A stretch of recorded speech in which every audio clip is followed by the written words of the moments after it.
go back 3 days a week or something. You know, we can retire back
She doesn't have to have it.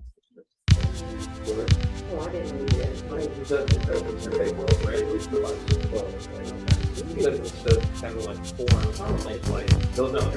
Okay, so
I think it is.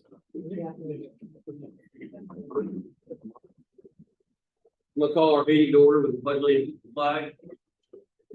I pledge allegiance to the flag of the United States of America. Which stands one nation under God, indivisible.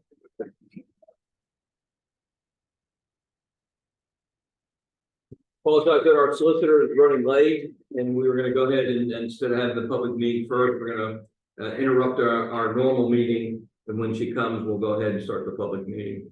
So roll call. Robert May's here, Mike Fritz here, Greg Long is not here yet. Allison's here, Derek Rhodes is here, Dave Eggert's here, Steve Guy was here.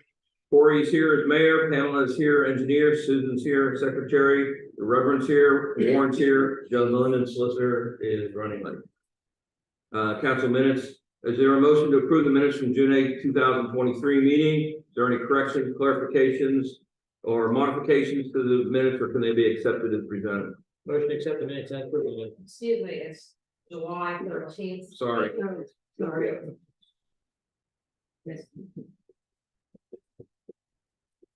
Is there a motion to accept the, as presented, the July 13th Borough Council meeting? So moved. Second. I only just noticed. Motion been moved, second. All those in favor, please signify by saying aye. Aye. Aye. All opposed, motion passes. Payment and approval of bills. Before you will see payment of bills from the general fund, a total of $88,358.62. From the sewer fund, you'll see $68,736.25. From liquid fuels, you'll see $4,099.92. So any questions or clarifications on the bills to be paid, or is there a motion to pay the bills as presented? So moved. Second. Motion's been moved and seconded to pay the bills as presented. All those in favor, please signify by saying aye. Aye. Opposed? Motion passes. Please let the minutes reflect that Councilman Zalone is now here.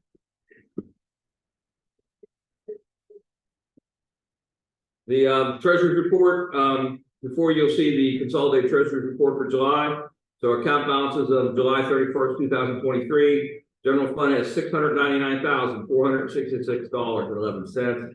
Reserve accounts $118,917.54. Fire tax fund has $11,416.99.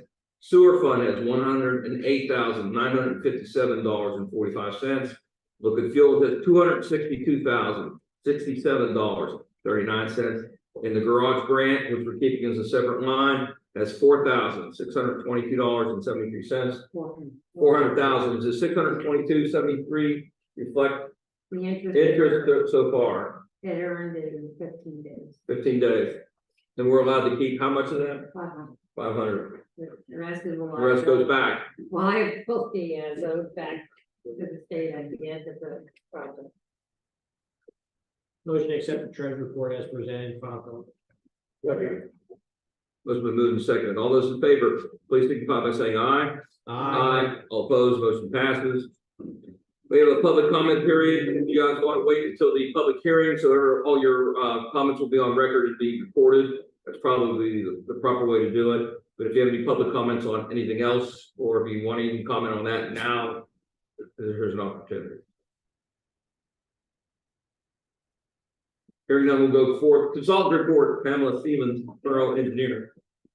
Design issues, I involved her of the assistant zoning officer also. I did bring practical copies of Spanish during the appointment. But we need them to review their survey because a lot of the property in Spanish already was not in red. Maybe said that we're also watching them. Hopefully we'll get that to us soon. Building their garage. Moving on, there's no planning commission. Something going there is news. Okay, update. On school hearing, of course, RFQ road group, nothing new report.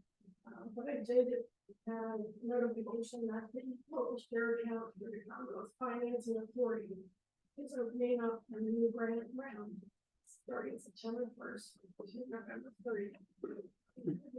amount can range from 25,000 to 1 million. There's no match required.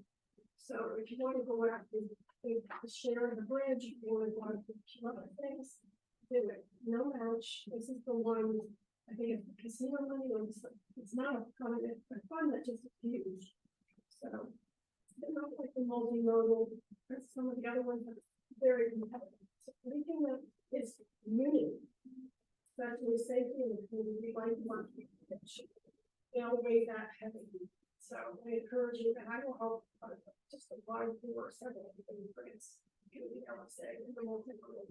So I was not going to help you with any other things you want, or as well as garage. We talked about 100,000 may not be enough. So put your thinking caps on, but I will definitely hit the ground running if you want me to apply for that. And I did send the quotes for the soil geotechnical investigation for the garage. We did 2 locations where we can have the geotechnical engineer available to do cores behind the building, cores in the parking lot in the back, and then cores at the, I'll say the proposed location near the research. That's all I have, unless anyone have questions. No questions? Go ahead, then I will postpone the Borough Solicitor's report until she arrives and after the public meeting. Mayor, any report? I have a small report of reporting on the police commission meeting, which there was none last week in August. But I reviewed the chief's monthly report for the borough, and we have a report in the file for the council people to review. All in all, the chief stated there were a rise in a few of the minor traffic warnings, mainly on Route 562. Other than that, he has no concerns with them. Any questions?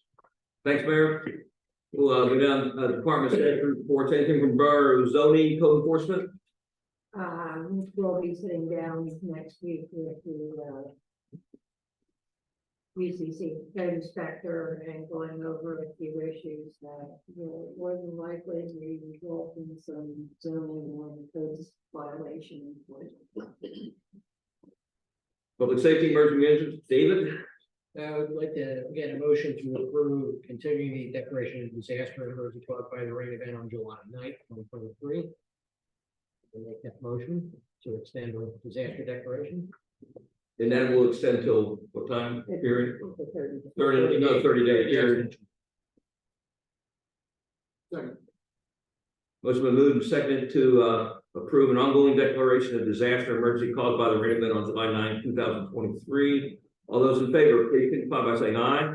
Aye. All opposed, motion passes. The impact of the rain event on Keenan Creek, it drastically changed some of the waterway. I think we probably should wait till after the hearing to look at. But we have pictures, but it's queued up for after the hearing. After the hearing. Just, we'll put over it. Okay. Public Works, anything from sewer, streets, stormwater, Public Works? My report's attached into.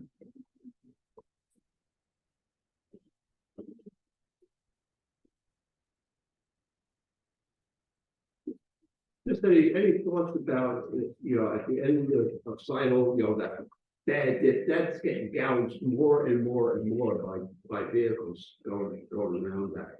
And I guess that is our street, right? That section? The bottom area. Yeah. So because of the way that was designed by the state and the grant footing on was put on, we're getting gouging of the pavement at the western corner of Slidell. You know, near the storm sewer. I don't know how they could have done it differently, but it does create a problem. And I've had a couple of residents say, hey, you know, my car's hitting there. I got to go way over. If I want to make a right-hand turn, I have to go way over to the left to make the right-hand turn so the back of my car doesn't hit the ground. I don't PennDOT looked at that and it was like, as mentioned before, that was a problem with that design, or even where the handicap ramp, so they had no options for that as far as what. Yeah. We can try to divert traffic over by painting that area yellow, but. But then it makes it the roadway too narrow, Yeah. right? Yeah, I don't know what can be done about it, but I've had a couple of residents raise that to me as they, you know, go down there. Their cars have hit, their trailer hitches have hit, things like that. Could you try anything with that off the radius? It's just not identified as that paving wedge. Yeah, like I said, painting yellow areas. Just come out to the end of the paving wedge, Yeah. just give it some sort of delineation. So not covering the corner of it. It is pretty sharp. That was put in there to accommodate the handicap ramp, so. Right, I realize that, right? Is it gonna need something more than just painting on the pavement? Would it need like, you know, a 3 or 4 foot plastic barricade or something like that? You know, just so no one knows that, you know, that's not really a great place to drive. Or you can still get the same complaints if we just paint the pavement, is what I'm asking. Yeah, I don't know. Yeah. Yeah, it's with where the storm drain is and where the road was, it just, you know, why we ended up. That handicap ramp that goes across to the other side of the street where there's no sidewalk. Yeah. It would be the state. Right, and it was all driven by that. Right. Which we had no control over the design of it. And it has created I'd say a pretty poor street for somebody there. If you're not aware of it, you know, it only takes 1 or 2 times going around that corner, making a right-hand turn and hitting it, and you no longer getting to the curb. Will there be less right-hand turns when Shelbourne's open back up? There's not that much. It won't change very much. And I think it's mainly things like trucks and things like that, delivery trucks and things. Garbage Doing truck. the majority of Yeah, the gouging that Yeah. occurs.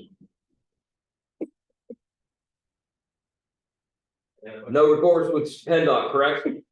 That is the Yeah. primary concern is the ADA ramp, make sure that's what we want.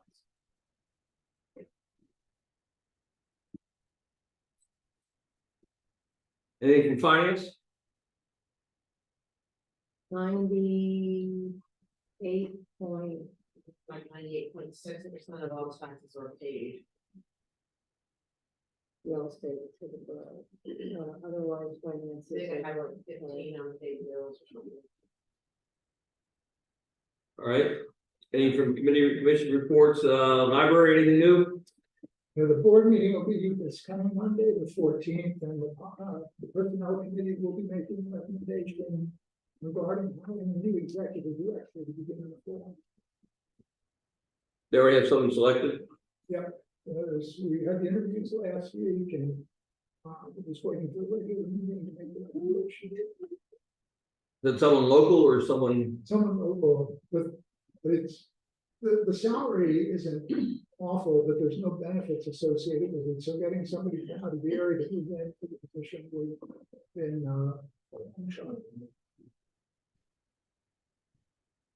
Ms. Belan, anything?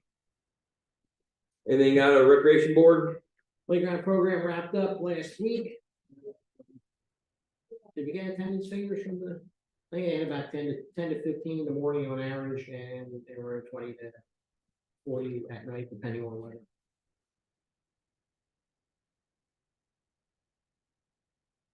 Anything on planning? No, Because we didn't have anything, nothing on zoning hearing board, also, right? No.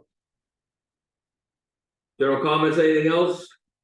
Public meetings, of course, all public meetings are at the St. Lawrence Borough Hall. Borough office will be closed September 4th. Yard waste pickup on Tuesday, September 5th. Trash and recycling pickup on Wednesday, September 6th. Our next council meeting, September 14th at 7:30 p.m. So all business we want to discuss and possible motion to adopt ordinance 453/2023, the hunting ordinance. yeah, that's it. We'll finish this discussion, A, if you want, or you want to postpone. It doesn't matter. Representative Ralphie is here and would like to give a short presentation and then get a You're, that's all we're here. Uninvited visitors.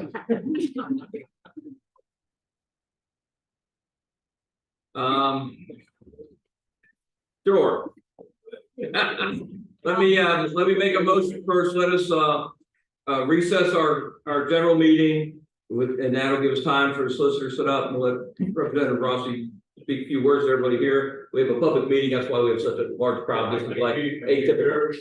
Certainly. So is there a motion to recess our meeting for our Motion to recess the monthly meeting for the public hearing. so motion will move second. All those in favor, please signify by saying aye. Aye. All opposed, motion passes. You have the floor, sir. All right, thank you so much. And believe me, I just came from the school district, so it can't be worse here tonight than. And the parents. Give us a chance, give us a chance. The reason I came here tonight, because I've been talking, between the Mount Penn, and we got that grant for you guys for the 400,000 to build that, building, to be able to house all that equipment in. And I'm hearing different things from from Mount Penn and what I kind of specified the grant to be for. Okay. And so I kind of just wanted to see if there's other solutions or other ways that we can work around proceeding forward. Like from what I said the grant was for, it seems like since St. Lawrence, you guys have gotten the grant, things are changing a little bit. And I just wanted to hear from you guys if there's anything. Yeah. Listen, no. Well, let me give you sort of a 30,000 point of view. So we signed on as like, because we signed on with a lot of grants, applications, stuff like that. You know, it wasn't going to be us. We were going to be in the back seat. We were going to pay, a monthly fee. And we were all happy. And then as things turned around, we then became the recipient. Yeah. Now we have a recipient of a grant to build a building, not even inside the borough limits of the municipality. Right, And now, before we were sitting in the back of the car, playing on our phone, not watching where everything's going. And now we have to drive, we have to navigate, we have to steer, and it's all on us. So we weren't ever really prepared to be doing that, but now we are. Okay. So for instance, from our point of view, we had to get an access agreement with the Antietam Valley Municipal Authority to even get on the property. It's not prudent to even build something in there unless you get soil boring. So that's what we had our engineer talk about that. And then, and it Did the Central Berks police do that when they took? I don't know. I don't think they did, because I got them the money for that building as well. Who was their engineer? Yeah, I sit on the board. Yeah. Yeah, I sit on the board for Antietam Valley. Who's their engineer? For Antietam Valley. Yeah. Because I can tell you, a good engineer would not let a building go up without at least knowing what the subsurface is like. And we had an agreement. We had an agreement, they received plans, and we agreed to the plans. Also, our solicitor reviewed the plans also before we let the police department set up anything. Yeah. So that would probably be the same thing. We would need to see plans. Right. And that's what we were waiting for the proposal. Right. So all we've seen so far is basically like a CoStar's metal building, sort of like a not Butler building, but whole building like from Schuylkill Whole Builders and stuff like that. And then we have to figure out, everything else. I have some concerns that, steel prices keep going up dramatically. That is a concern because, hoping that we can, build it as big as possible. Right. I know since then, the costs are rising, other things are being added in here and there. Well, I wish only known at the beginning that, maybe I could have brought more than the 400,000 back for that, because we started at 350 and then went back to another 50,000 to get that. And I love the idea, but I mean, the whole reason I love the idea was that, you guys use their equipment, everything is in one place, you guys work together, which I think is a great model for the rest of our Commonwealth that, hey, municipalities working together and using resources together. yeah, but we're not, against the plan whatsoever. It's just that, now we're the only signatures on everything. Right. So it just changes our perspective a little bit. Plus, there's a fiduciary responsibility from our point of view. Now, 400,000 and all this money that flows around and suddenly gets bestowed on municipalities, Right. we're out of the running. Right. So, we had these all plans where we were building up projects to go for some huge, dramatic $2 million loans through some various things. But now this is like, now we're now taking this money on our name, Mhm. which may hurt us on other stuff we want to do in the borough. Okay, So that's a concern. all right, if, you know. I know you guys can handle it, right? There's no, I'm not worried about that, right? You guys. I'm a pretty good engineer, I think. And we just gave Mount Penn our previous engineer, so hopefully they'll have a good engineer now too. So. Because, you know, there is a situation where you're not, you know. You know, talked about a lot of concerns, that you do have and you're working through. If, you know. If there's something that I could do to make this process smoother between you and Mount Penn and move this forward in a way that's easier. Yeah. I'm willing to do that. Like if there's, you know, a way that, let's say you want Mount Penn to control it, I'll go out there and get you guys another grant. I'll bring back another, you know, 250, 300, 400, whatever you need. Yeah. If you have a project that you're looking for that's, you know, that is in the borough, you know, I can bring that money back for you guys. I'm just trying to give you perspective, you know, basically the whole thing sort of changed, you know, from original concept to what it is now. Yeah. So, you know, I just want to make sure things like that change, of course there's concern. Sure, I just want to make sure that we're staying on the path and you know, when I got the grant and what it's being used. Oh, yeah.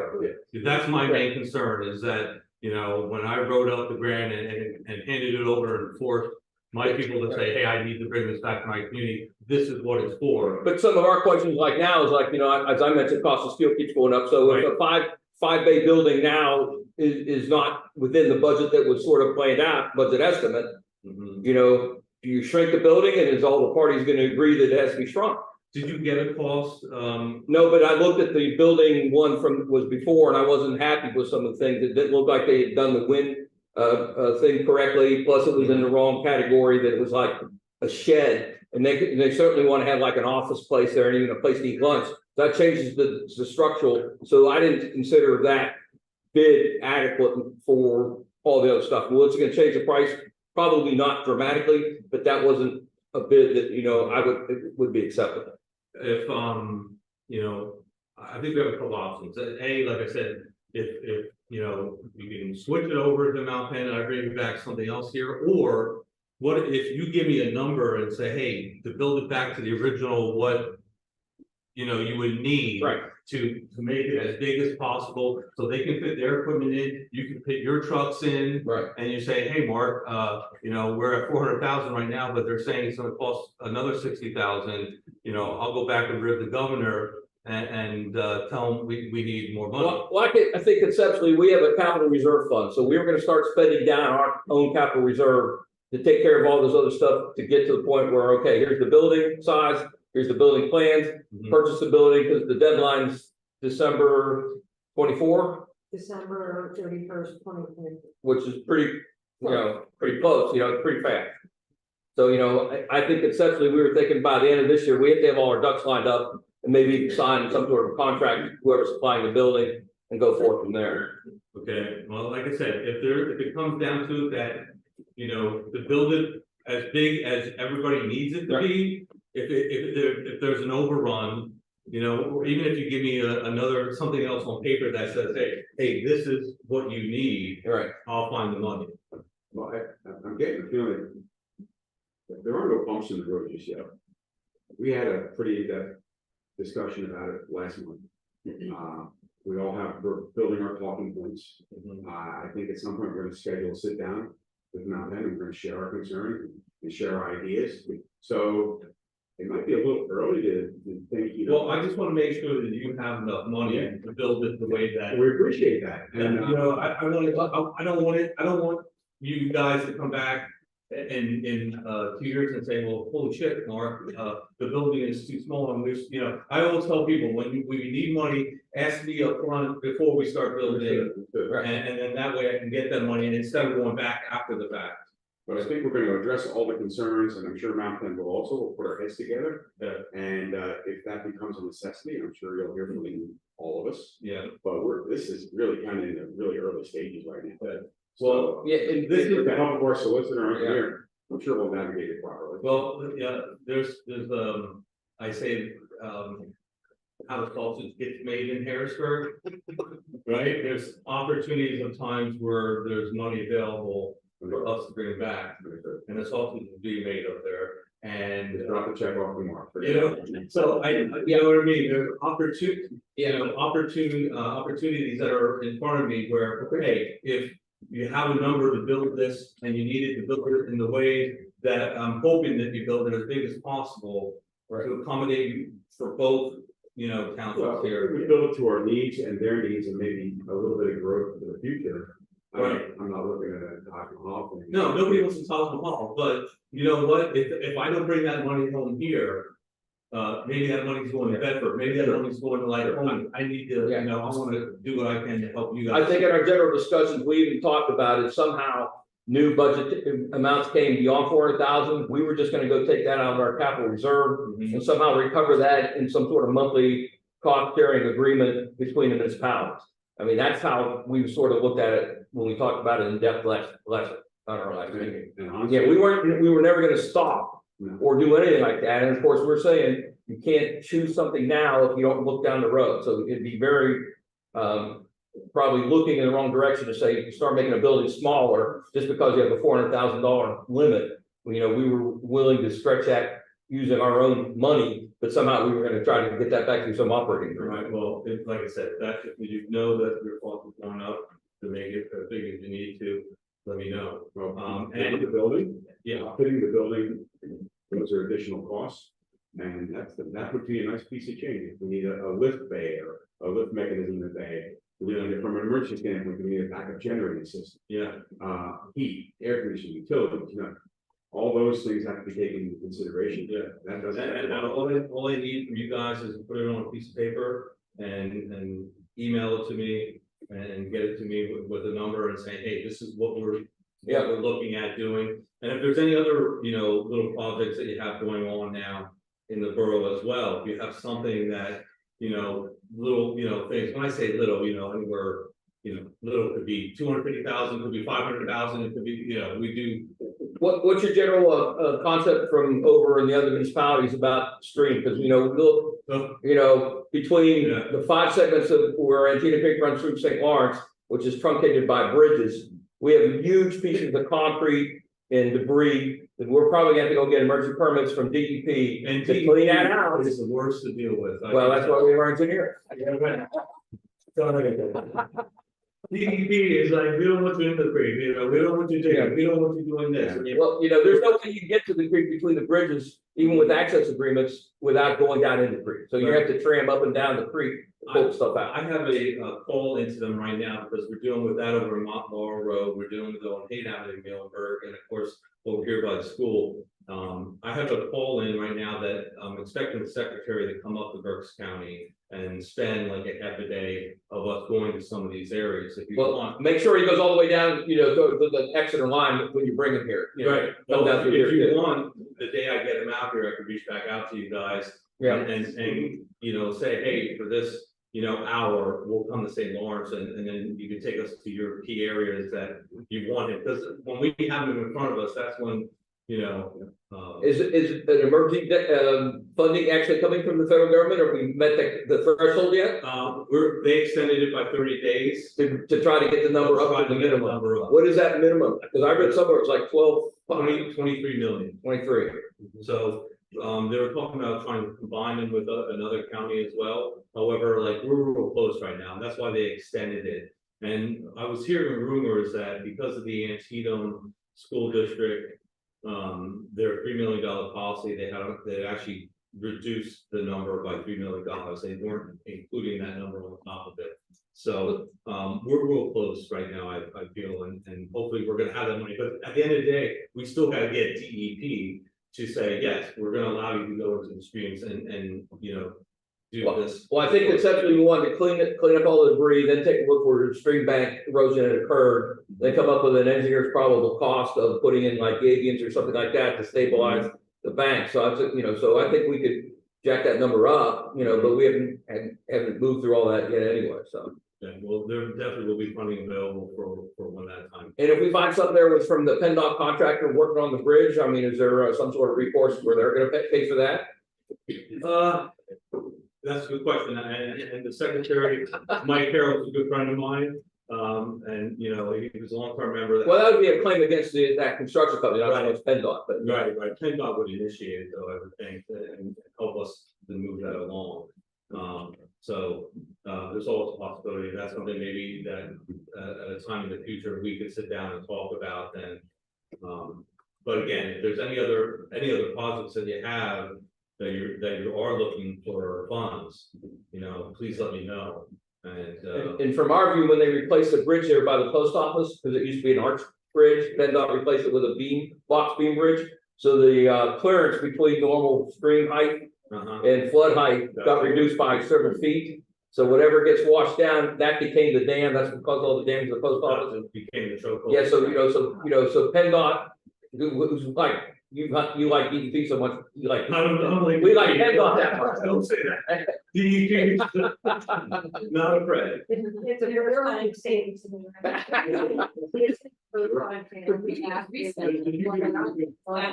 Yeah, anecdotal evidence is because of that, freeboard, whatever you want to call it, got diminished so much. Anything, that's the typical flood pattern, something catches on a bridge and causes all the damage. Okay. All right, well, listen, thank you for your time, I appreciate it. Yeah. And as you move forward, just keep me in a little bit, and I'm gonna get the DEP secretary down here. We'll meet up with that and any other possible have to get into. I'm sure we can put your name on a brass plaque on that building when it gets built. So, Well, thank you. I don't do anything with my name on it. That's the last thing I want. Thanks for your time. Thank you. One other question before I. Yeah. Are you gonna be contacting us to have a sit down?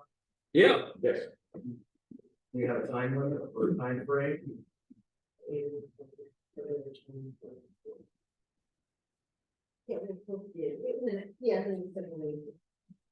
Certainly by our next meeting, certainly, which is in September 15th. All right, thank you. We recessed our general meeting. We had Representative Rossi scold us and with our neighbors, and so now we're ready for you, John. All right. Thank you, everybody, for your patience. Had a member of the accountant that came from Stevens, so we're double the meetings. This is the date, time, and place advertised for the hearing for the opening of a portion of Plum Street. Before we begin, I'm going to read some exhibits into the record. There will be additional exhibits that will be introduced at the hearing and the testimony.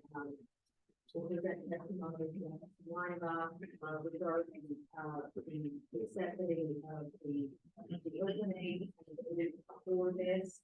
I see that there are representative parties there. And it also is, Ms. Plank, is everybody here represented by you? I represent Ms. Zachary, but the rest of them are going to want party status. Okay, And want to testify. okay, that'll be fine. What I'll do then is I'll read our board exhibits into the record and then take down the names and addresses of everybody who is requesting party status in order to appear in Ms. Zachary. And we'll make sure that everybody has the opportunity to be reasonably heard. All right, as I said, I had several exhibits to read, and the first is exhibit 1, public hearing and enactment notice stating the date, place, and time of the hearing, and giving a summary of the ordinance and the place where the places in the county where it may be reviewed. Exhibit 2 is proof of publication for media news group. Showing publication of Ready Eagle on August 24th and August 31st with a summary of the ordinance and public hearing and enactment notice. Probably in July. Excuse me? Probably in July, I do, July, did I say something else? July 24th and July 25th. Exhibit 3 is a copy of a proof of posting of the ordinance at Borough Hall, signed by Susan Eggers, Borough Secretary, stating that the ordinance and notice was posted at Borough Hall on July 17th, 2023, and attaching a copy of the public hearing and action notice. Exhibit 4 is a notice of proposed opening of a portion of Funk Street dated July 20th, 2023, with the date, place, and time of this hearing, and stating the right to attend the hearing, or an individual, an owner did not oppose the opening, not needing to take any further action. It enclosed a copy of the public hearing and enactment notice. These notices were forwarded via certified mail with a copy of the ordinance. And we have a description or plan of the area to be open, and also the certified mail receipt and USPS tracking of receipt of the notices. Exhibit 5 is a copy of the ordinance itself, with a summary being the ordinance opening Front Street from its intersection with the vacated portion of Pine Avenue to its intersection with Jacksonville Avenue, and ordaining the open portion of Front Street as a borough street to appear on the borough's official map.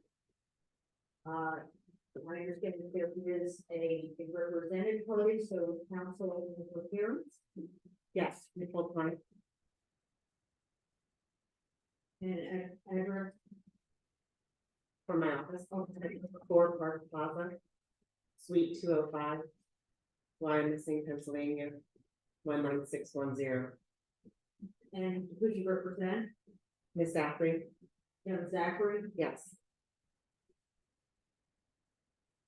Now, there are a number of individuals who, other than Ms. Zachary, who are seeking party status. Let's start at this end and go down the line. They're not. The first ones we have are Kathleen Mark. Okay, all right, so David and Jacqueline Mark. And what is your address? 3524 Pine Avenue. Did you receive a notice? I did. Ms. Leinbach, Nancy Leinbach is beside him in blue.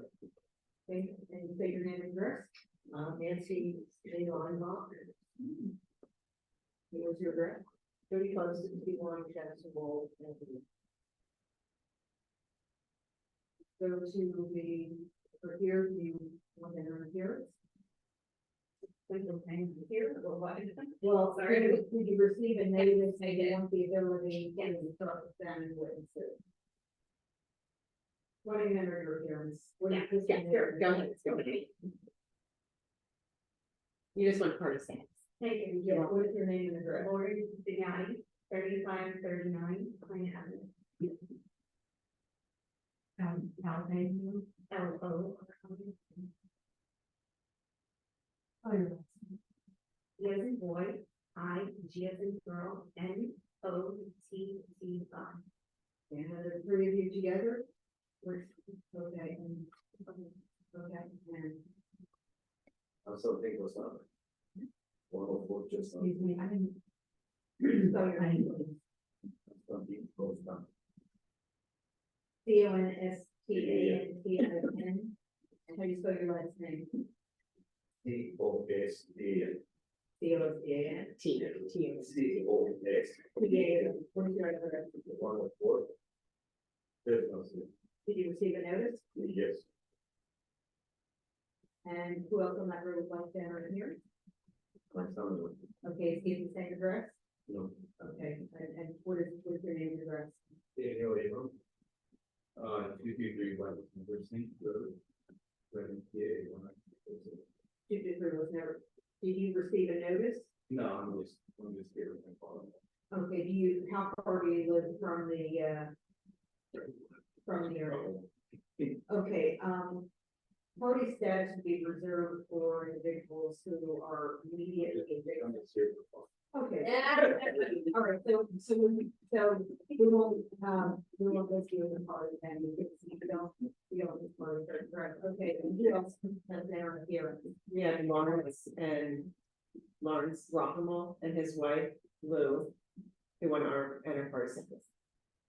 Okay, and what is your address in Mr. Garland? 100 Post Place. APA 19636. I'm sorry, 100 Post Place. Anybody else in that? Yes, we have the Millers, we have Kelly and Justin Miller. Kelly, just known. What is your address? 3613 Stoner Avenue. What we'll do is, I'm going to put on the manager's testimony. And then each, who's in our party status, going first. Will be able to, cross-examine and ask questions. After we're done with that, if, each party will be given the opportunity to put on testimony or evidence.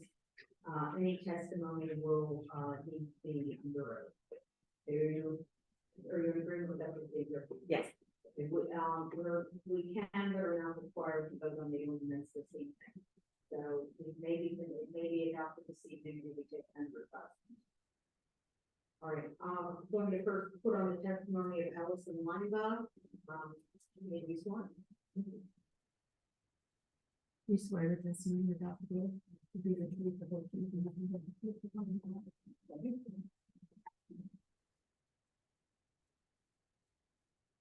Ms. Weinbach, Ms. Weinbach, are you manager for the Borough of St. Lawrence?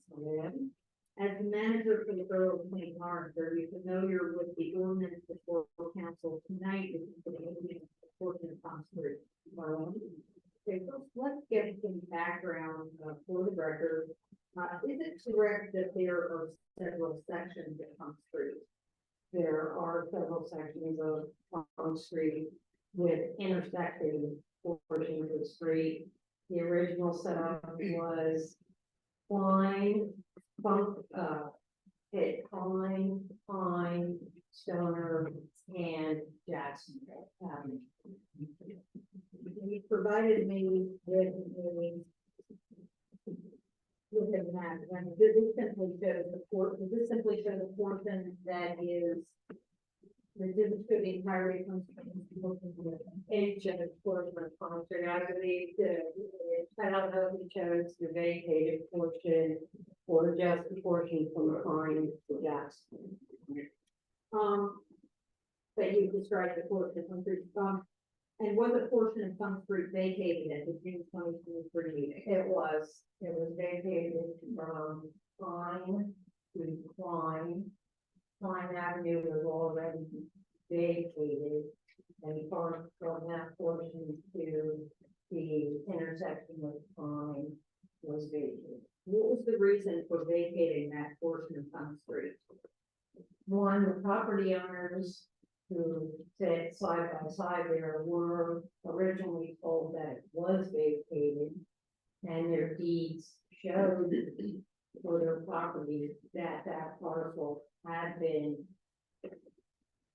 allegedly vacated, and that was to clean up when you found out that it was not, and the borough had no facilities in it, that it was in the best interest of the borough to vacate that portion of property. Now we'll discuss the reason that we're here this evening, which is the opening of a part of the street. First, attached to the proposed ordinance is a plan showing the proposed area to be open. And I believe that the second street is the largest building that was marked as an exhibit. Well, you can see the screen. It was also attached to the ordinance.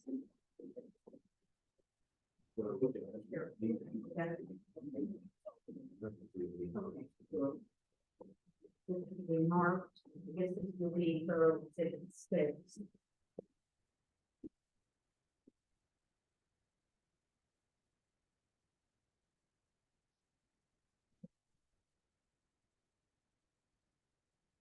First, yes, the first slide for the exhibit.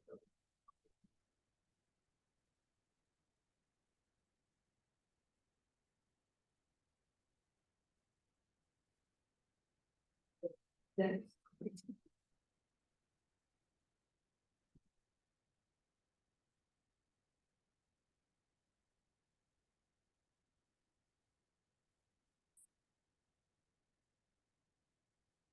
Can you describe, where the, street opening would begin and where it would, end, looking at the plan?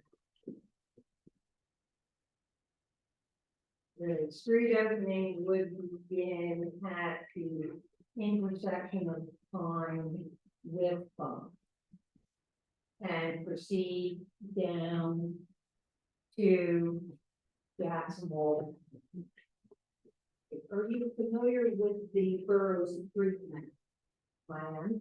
And does this portion of Funk Street appear on the street map of the borough? It does. Can you tell me if there have been any improvements or any work by the borough on that portion of Funk Street that's proposed for opening?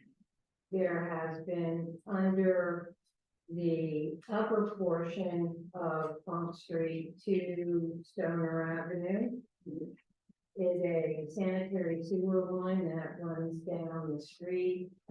Trees have been removed from a portion of the land up there. Anything that's fallen, the borough goes in, takes out. We have removed trees for access to the sanitary sewer line when we had repairs done in there. And at the bottom of Funk Street, coming up off of Jacksonville Avenue, is approximately 15 feet of paved street. That is Funk Street, and curb cuts and two storm basins that are on Funk Street. Are you familiar with the sewer map of the borough plan?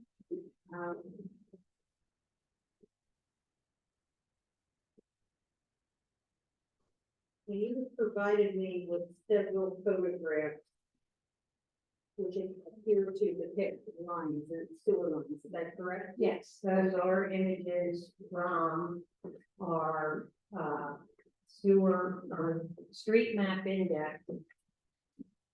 Yeah, and the other is the actual from the sewer map for that section. You referring to it's, yeah, very good. Yeah. We'll mark these collectively as borough exhibit 7, as managers. Questions about it. The sewer line also does get clear on the original.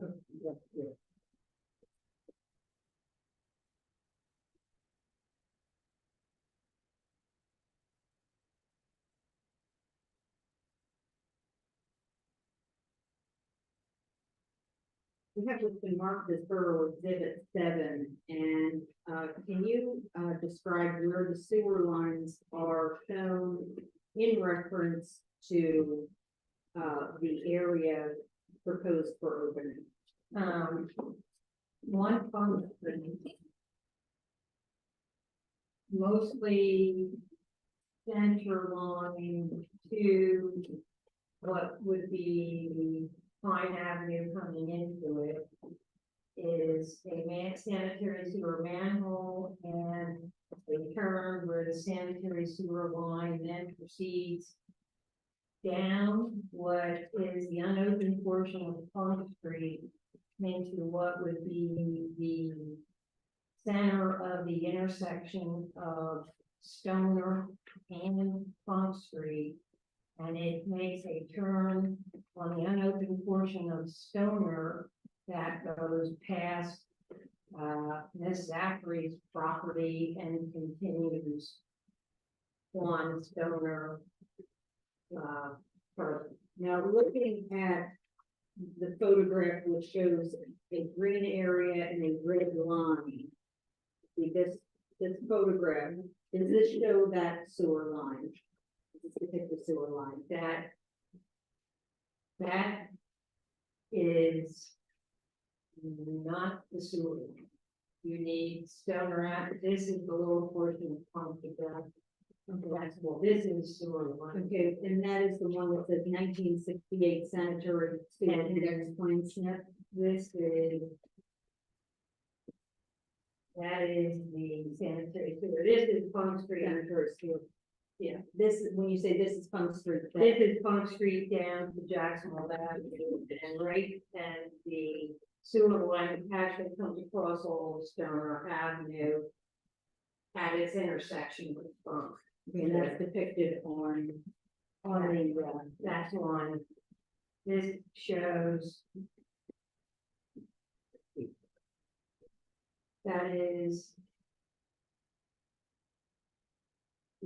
fine, that's Funk, that's done. We have one. It's gonna be, and it's shown on the, so on this 1968 sewer sanitary sewer plant. Yeah, that's it. And that is within the portion of Funk Street that is, proposed for opening this evening. That is correct.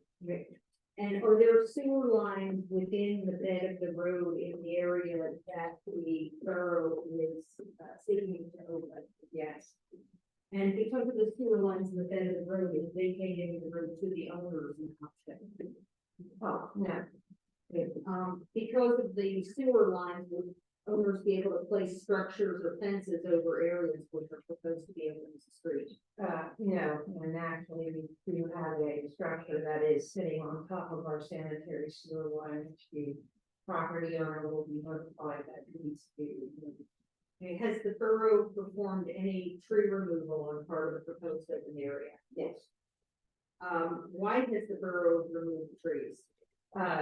They have impeded access into the sanitary sewer lines. They fell. It's our responsibility for cleaning up. It's our access through to get there.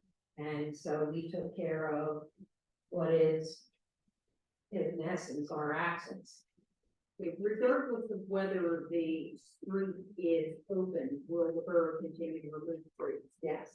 And why will the borough continue to remove trees? The trees are mature.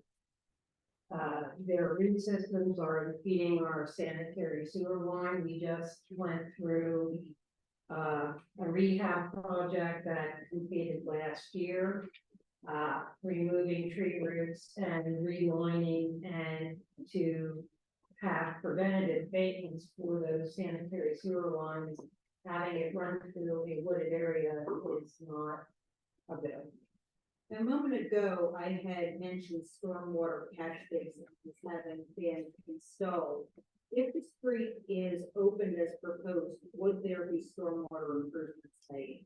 There is planned for stormwater improvements in the form of bioswales or wooded trench systems for recharging the water that comes off the mountain, which travels down through the properties and down Borough streets, that finds its way naturally down Plum Street because of the topography of the hillside. And it's the reason the catch basins were put in at the bottom of the street, and this is to do more in channeling the water, keeping it from overflowing onto other people's property, and direct it better to the catch basins at the bottom, what can't be recharged before it gets there. Couple of photographs of the mark and Borough Exhibit 8. These and these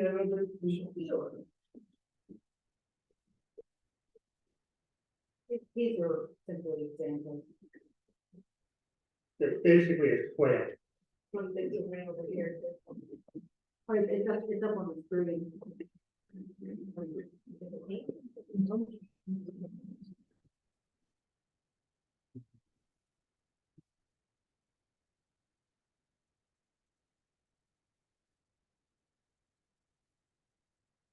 I'll call your attention to this marker for Exhibit 8 for the picture that is up on the screen. Can you describe what that is showing? Now, that is not a rendering of what would be on the proposed street, but can you explain what that is an example of? It is considered one of the BMP or best management practices that can be used for stormwater management with the goal of retaining as much and slowing flow to the creek as much as possible, recharging what you can back into the soil on its way down a hill, in our case, and then what cannot be recharged, have it then go into the existing stormwater system that is at the bottom of the street. Is there currently a stormwater problem in that area which would be alleviated, which you have told could be alleviated by, these stormwater improvements being considered? Cannot be totally alleviated for 1,000-year storm, but for the normal rainfall practices, for the most part, we should be able to take care of the water coming down through. The whole idea of what we would put in there is as much bioretention as we could, and the minimum amount of street that we would need to put in for liquid fuels and for grant purposes to put that. Is there currently a dangerous condition with stormwater? There is currently a dangerous condition with stormwater, especially on the bottom section of Pine Avenue where it puddles and has no relief. And in the winter time, it freezes and becomes a sheet of ice.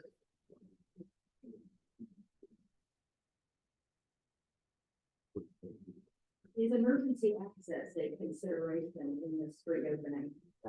It is also a major consideration. There is limited access up onto the borough property on the hillside. Adams Street currently is the only means to access the borough property within the borough itself.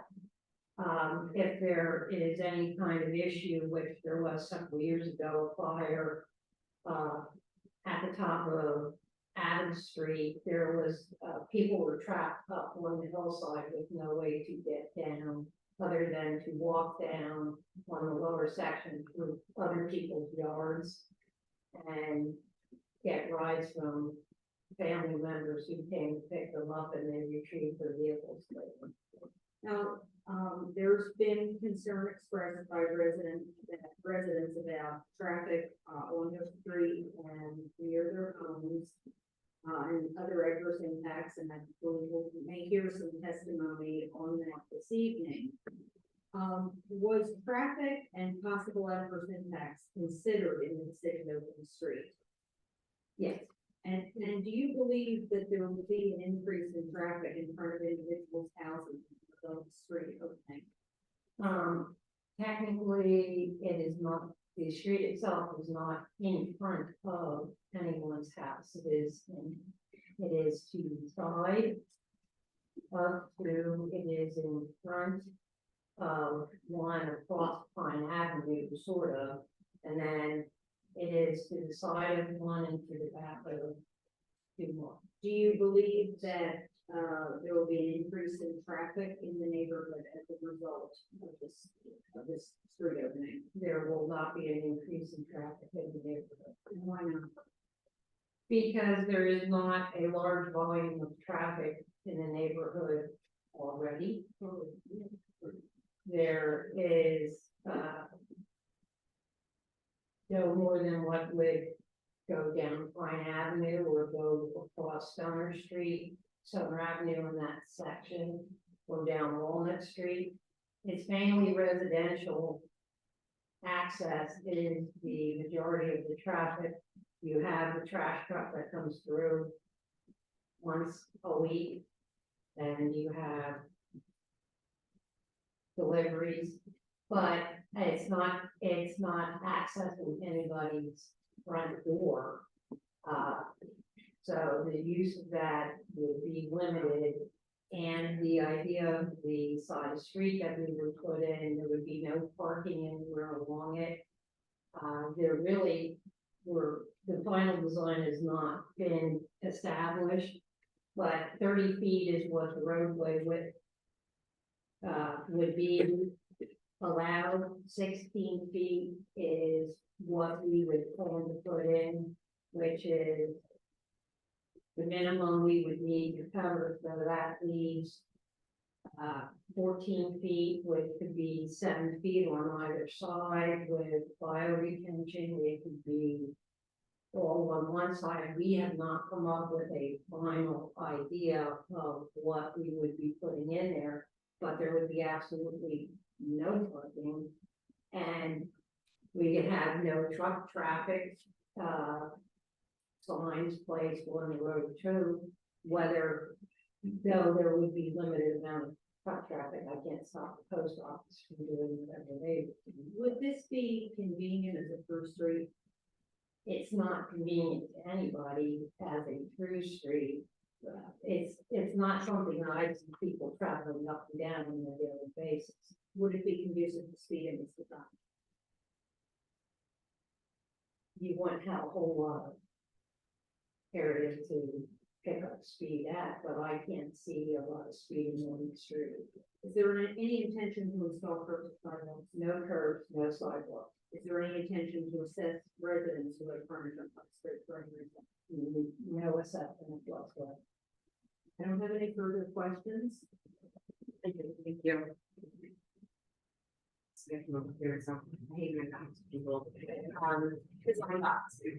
What is your educational background? I have a bachelor's degree in computer information systems and a bachelor's degree in journalism. All right, so you have no background or licenses in stormwater or traffic studies?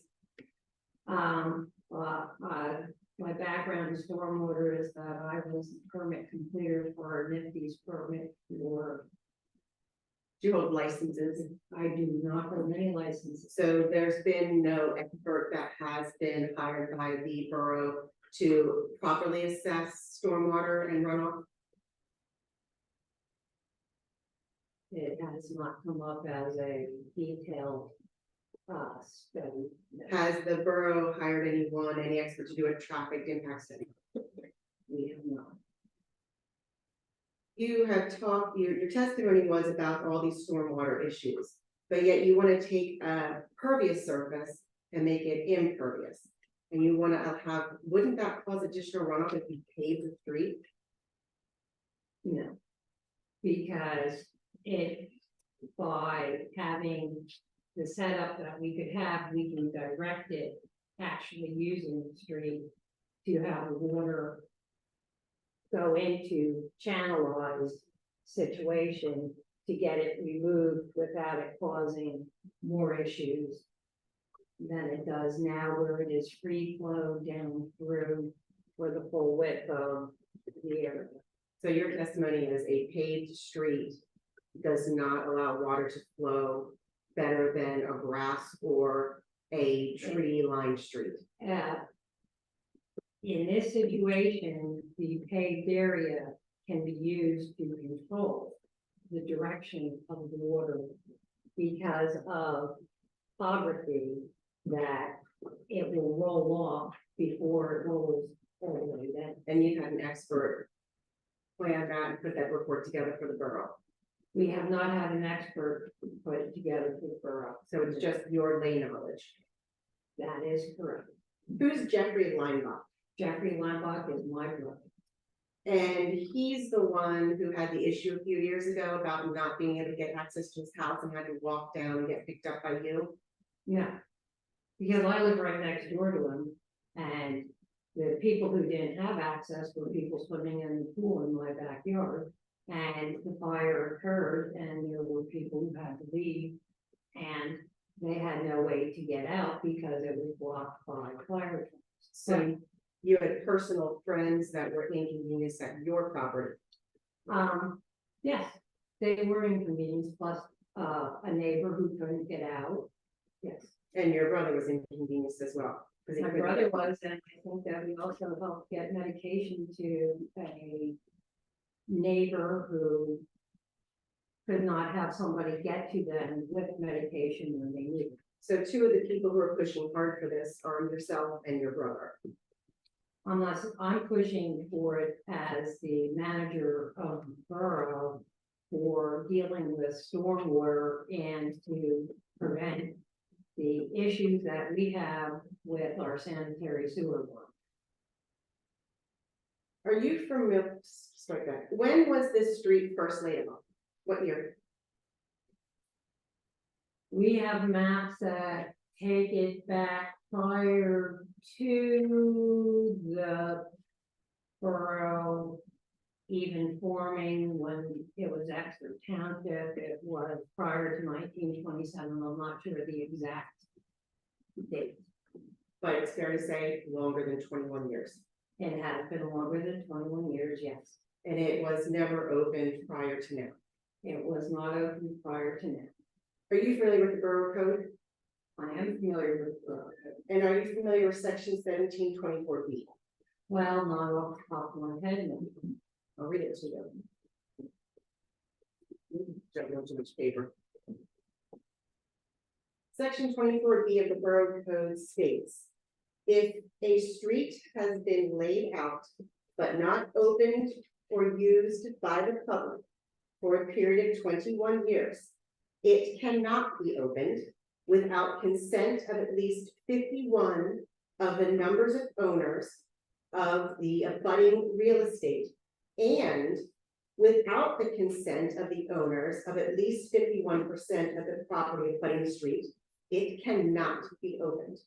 So my question to you is, do you have consent of 51%? I think we have public usage of the street from Pine down Funk, because the people who use the sanitary sewer are using what is flowing underneath.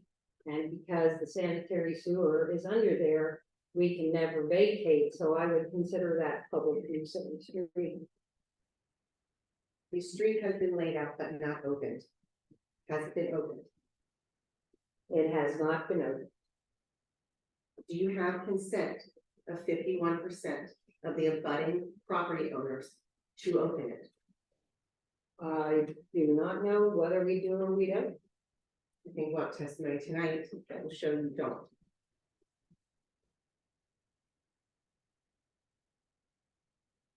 There are structures that have been built in the area for which you are proposing to open the street, correct? A garage is built over top of our sewer line. Yes, What about the shed that the borough gave a permit to erect?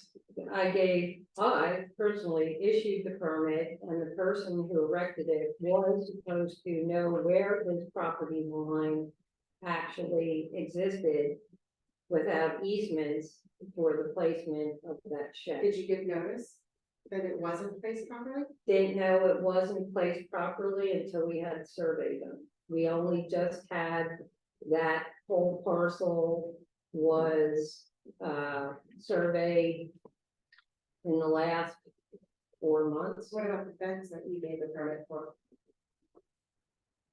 The fence that you also permitted. Which fence? The fence is for, yes, for Nancy. I didn't permit your fence. So the borough permitted it. Borough, yeah.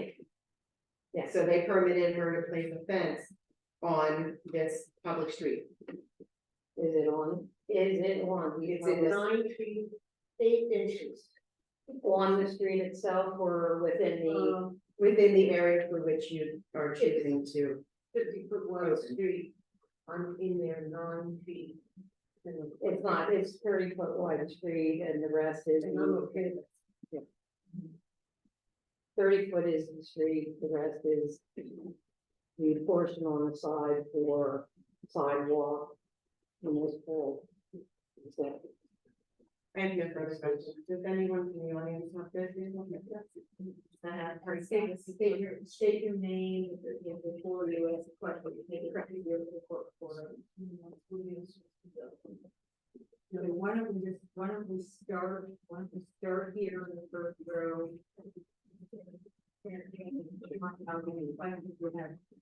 What I'm asking you to do if you have questions based on the line about the testimony, now's the time to ask them this one about. After everybody is done with that, then you will have the opportunity to testify. Now is the time for questions that you have. Okay, state your name, please. David Mike. Allison had mentioned that the borough was removing trees from Funk Street. I've been in my property for really 29 years. Bought the lot next to me 26 years ago. And in all that time, there's never been anybody from the borough cutting trees down. I'm not sure exactly where you were referring to.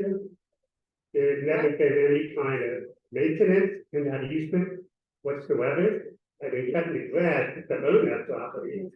Are you asking? I'm asking her a question, where were the trees taken down?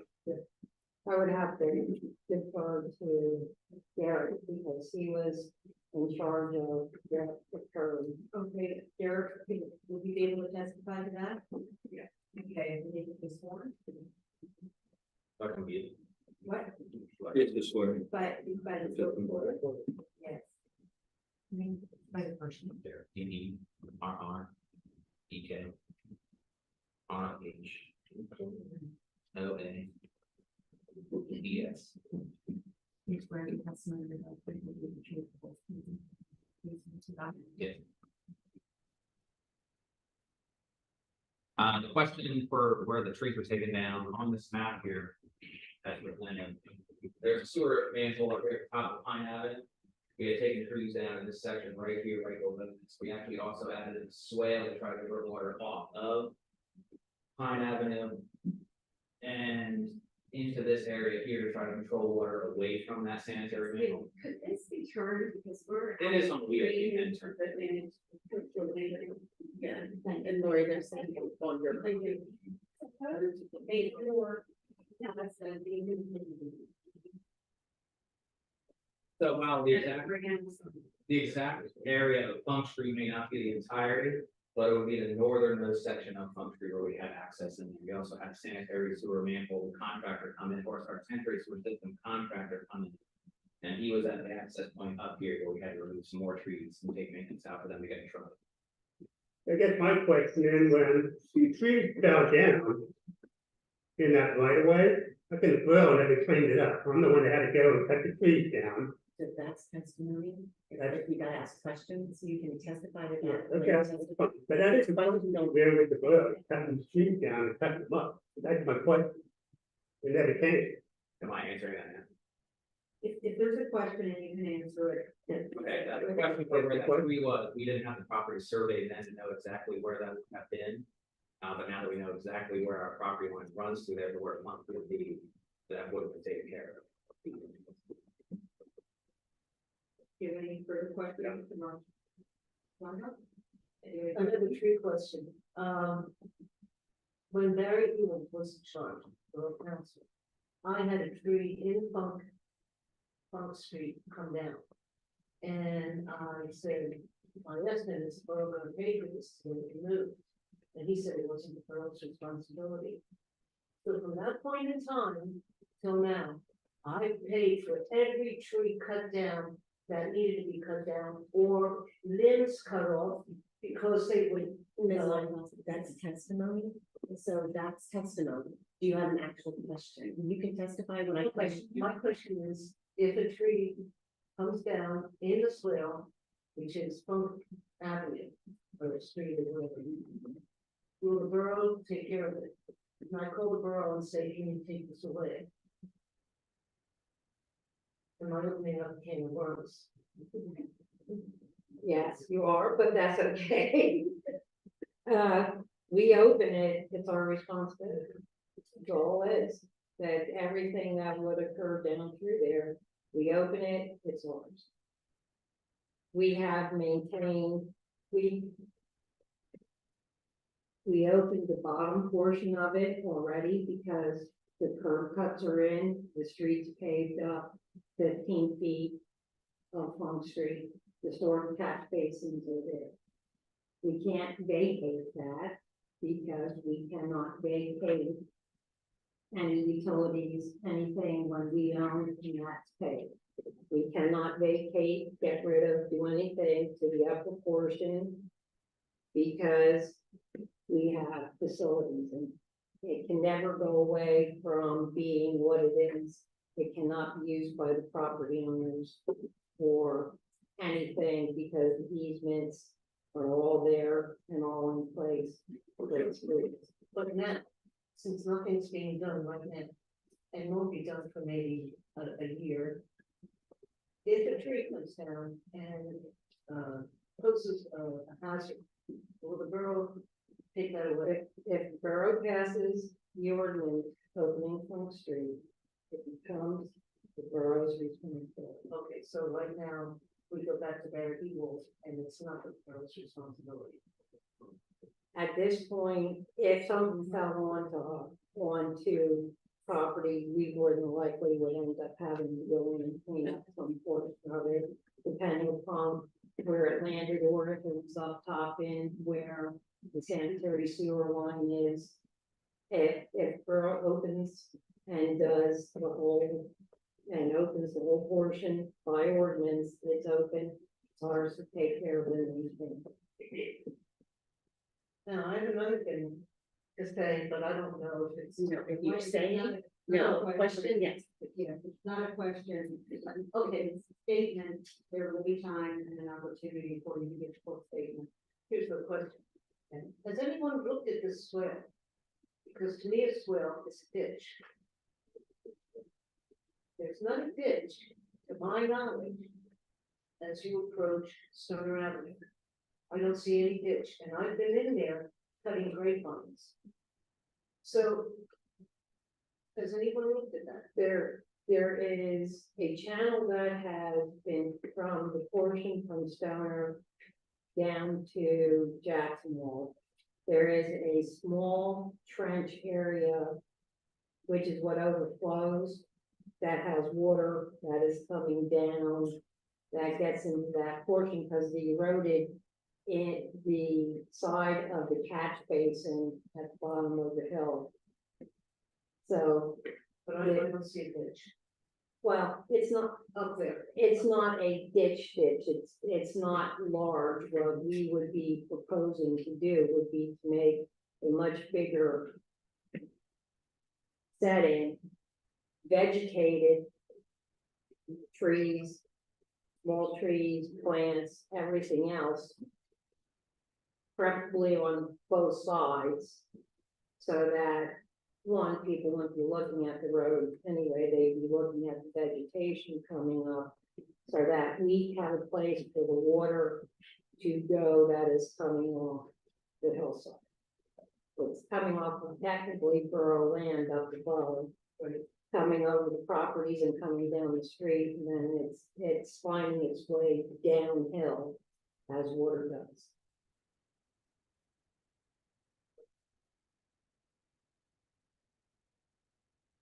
I just have a follow-up question if nobody else has a question.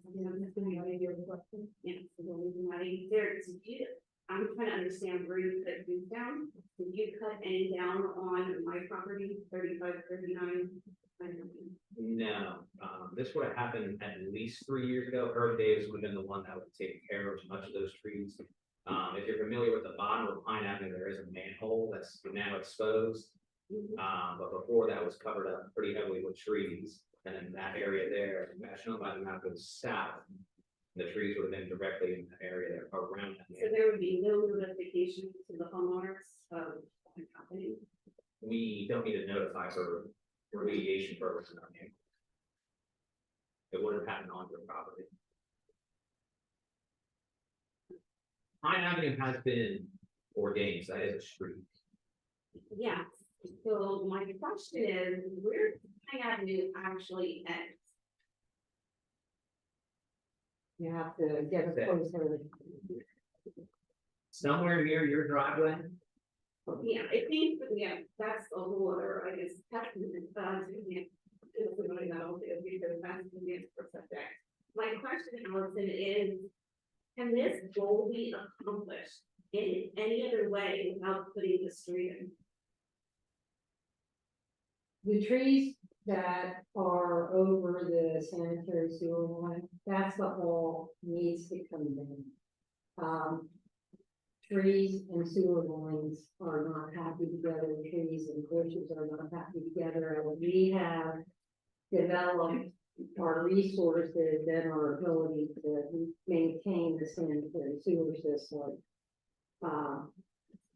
Which we consider to be very important. We are addressing these issues and we find that it's been on our radar. Part of knowing what we needed to do, we knew we had the sewer line through there, we needed to get the properties surveyed. So my question is really yes or no, can this will be accomplished It is, without putting an actual road in?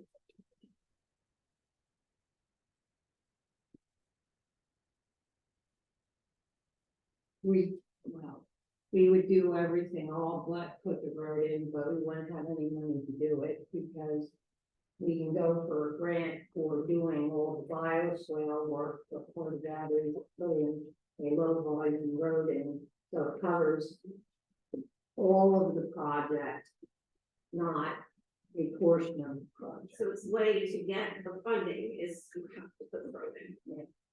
I have another question. You said that, I'm assuming the part of the road that was vacated is the part between my property and your brother's property. That is what, was Pine Avenue, it was the street for, Pine Avenue. That was a line that appeared on some old map and we can figure out what. Your statement was that the people that own the land assumed or were told it was already vacated. It is on the property deed that I have. So The cutout is on the property deed that you have, the cutout. That little portion, the little Right. portion that was vacated. Yes, that cutout, So when property is vacated, who gets that property? that reverts back to the original parcel owner, and in that case, it went back to my brother's property because his deed owned over to the curb line of the street.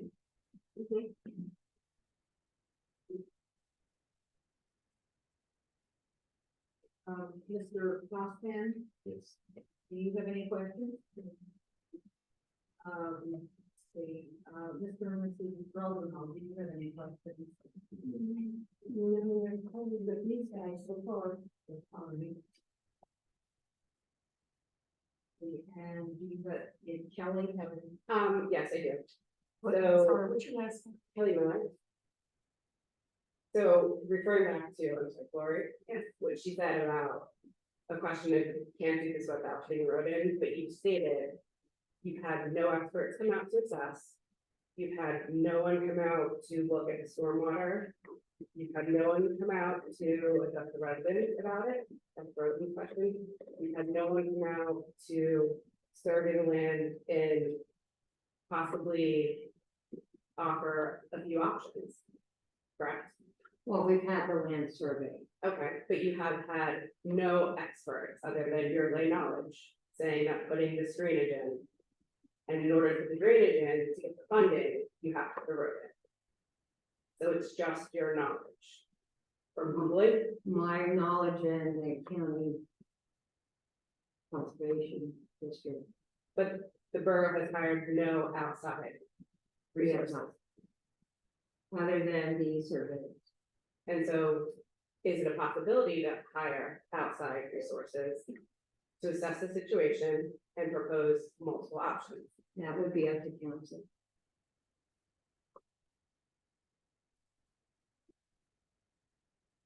I have a follow-up question for Derek, because I heard inconsistent testimony between the two of you. You had stated until it was surveyed, you did not realize that if trees fell there, they were the borough's responsibility. Ms. Linebach said in response, no, still not unless they're opened, not our responsibility. You are in charge of public works, so is it your testimony that now that it's been surveyed and the borough has now identified that? That This is is, theirs? This is in reference to where the sewer line goes from Pine Avenue. Correct. Or That's down what to we're Thomas Street, correct? Yes. We still have a right to make sure that easement there is clear for access for the sewer line. So if any trees fall in that area, That would impede our access for that. if they fall on top of that sewer line, they're the borough's responsibility. At this point, Okay. And the only trees, to your knowledge, that have been removed were in that small area down there in that vacated spot of Pine Avenue? you're referring to the lower end of Pine Avenue here. And the intersection with Funk at this manhole That's the only spot, to your knowledge, that there was any kind of maintenance done in my 5 years. in your 5 years. No further questions? At this point, I have one question on follow-up for. She's under, oh, Yeah, sorry. Ken Proctor testimony. Well, let me just ask.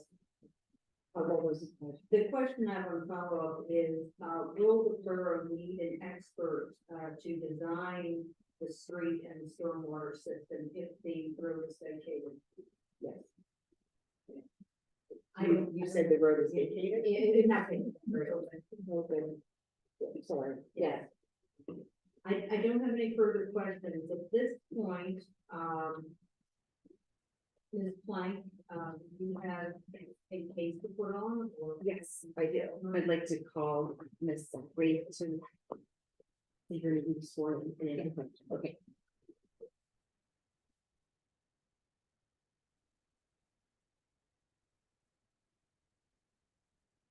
We can say what job is that we on. I'm representing Party Staff. So, yes. Joan Zachary. Joan. Under last name, ZAFFAOY.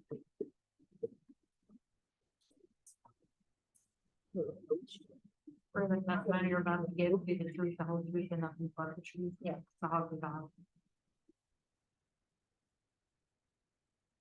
Good evening, Joan. Good evening. And you've already stated your name and address for the record. So the property that you own is currently owned by an irrevocable trust, correct? Yes, And you are the settlor under that trust, correct? yes, And you currently reside at the property at 106 Coast? yes. And how long have you resided at that property? 51 years, When did you first move into the property? What year? 1972. And you lived at that property ever since? Yes, And you have a nice backyard that we look at right now. what's that? You have a nice backyard where you sit. I have a beautiful backyard. I probably do not. No, you might get close to it. Yeah, walk with readers on. All in my head, guys.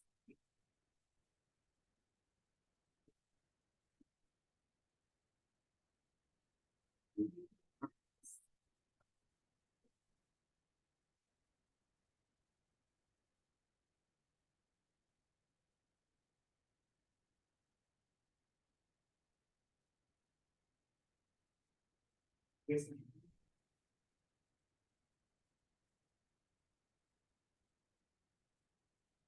The marking is that for one. I just did PS1. Okay, yes, Pretty sad form. Do you recognize these photos? Yes, And when were these taken? oh, about 3 weeks ago. And did you take these photos? Yes, And what do these photos depict? Can you go through them? Just go through them, each one of them, and just say what they are? well, this is my backyard. As you notice, I have beautiful trees in the back and bushes.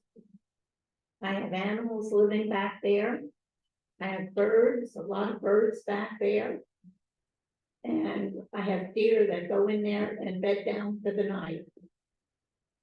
And there's no actual road that exists right now that traverses through your backyard, No, or anywhere behind that area where the trees are?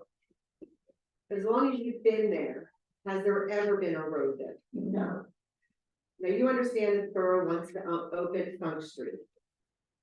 And that street abuts your property, yes, and it is, would be a portion of your backyard. yes, And would you be able to see that street from your backyard? yes, So instead of having beautiful trees and shrubberies and bushes, you would have a street. right. To your knowledge, has Funk Street, the area of Funk Street ever been used as a general public purpose? No, Has it ever been used by you or any of the neighbors? no, Who's been maintaining that portion behind your property? nobody. Have you ever had to remove dead trees or fallen trees? No, I didn't. Has the borough, have you ever seen the borough enter any area back there to remove any trees or maintain it? No, Do you consent on the borough opening Funk Street? no, I have no further questions for this witness. I like status, ask questions, please. As a member of the governing body, I'd like to object that there's no orientation. I don't understand where this picture is. I don't know where the building's located. I don't know where the porch is located. Is it facing Funk Street? Okay, I will ask the question then. Can you describe using this picture?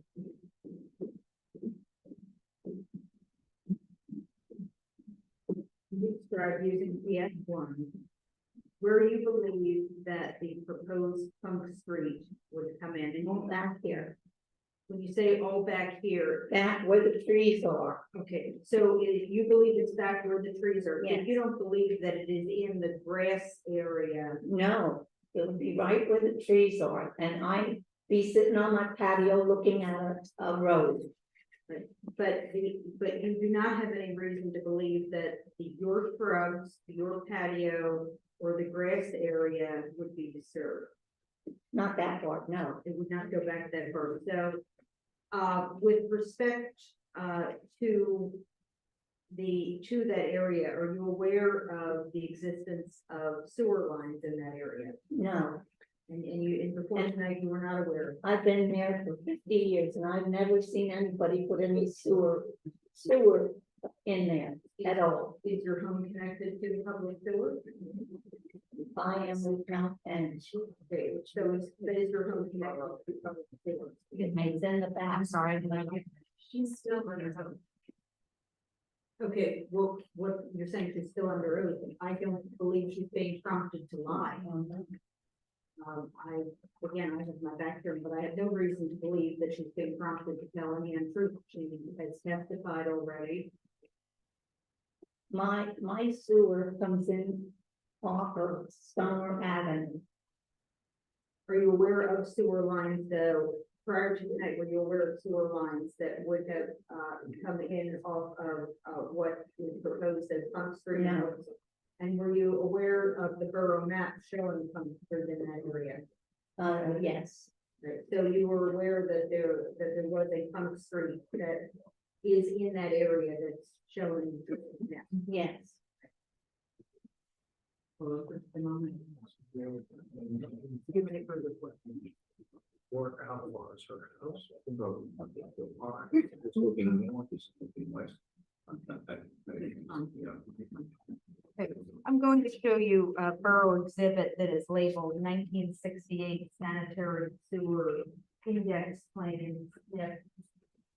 Looking at this map that shows the sewer line, can you tell us approximately where is your home?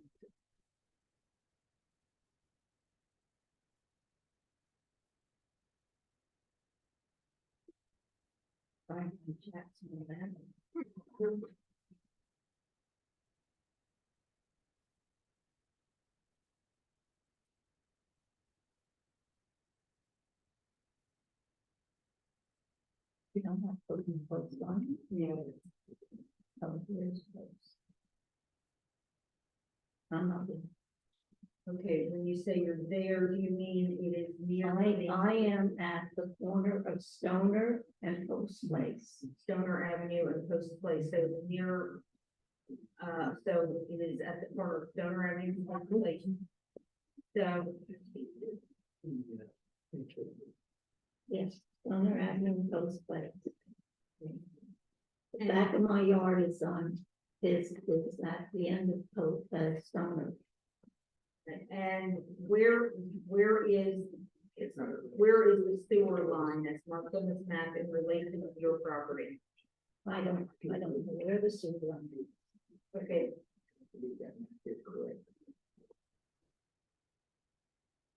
But I don't have a sewer line running on my property. okay, do you know where the sewer line is in proximity to your property? The sewer line they put in for me comes from here, just on Stoner. From Stoner to Coast Place? Yeah,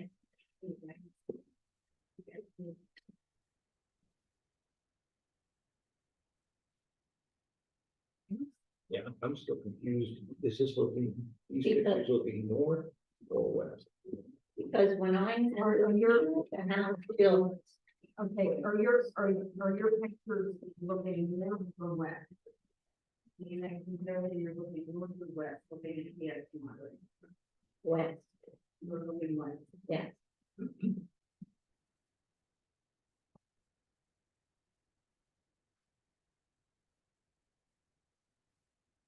When I say something, when I built my house, I had my home built 51 years ago. And Mount Penn Water would not let me go into the sewer line that runs across the front of my property. They said I had to put in a whole new sewer line. So they put one in from Stoner Avenue down to my house. And that is the sewer line to which you testified. Yes, I don't have anything further. I'm gonna be further this. Do you have any public comment that you would like to make other than your testimony? yes. I have a beautiful backyard. I have animals back there. I think this would take away from the beauty of my house. And it would also, if I would ever sell my house, I would not get what it's worth if a road went in back there. And I'm sure you people know what the value of your homes were. And if you had a road put in the back of your house and nothing else there, it would degrade your property too.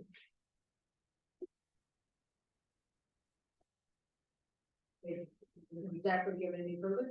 No, It will, move on then. Yes. Mr. Mark, you would like to testify? Yes. And I do have some questions prepared for him. All right, well, I guess that being that he's not represented by you, then he would testify, and then you would cross-examine basically. Or I could just talk down and start. Well, why don't we have him sworn and then he'll, I mean, you can, I guess you can do that, proceeding in Form 1. Yeah, he would be sworn.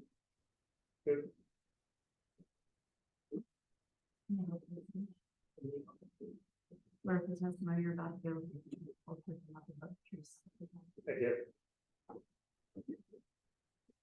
Mr. Marsh, who owns the property that abuts the Funk Road that you currently reside in?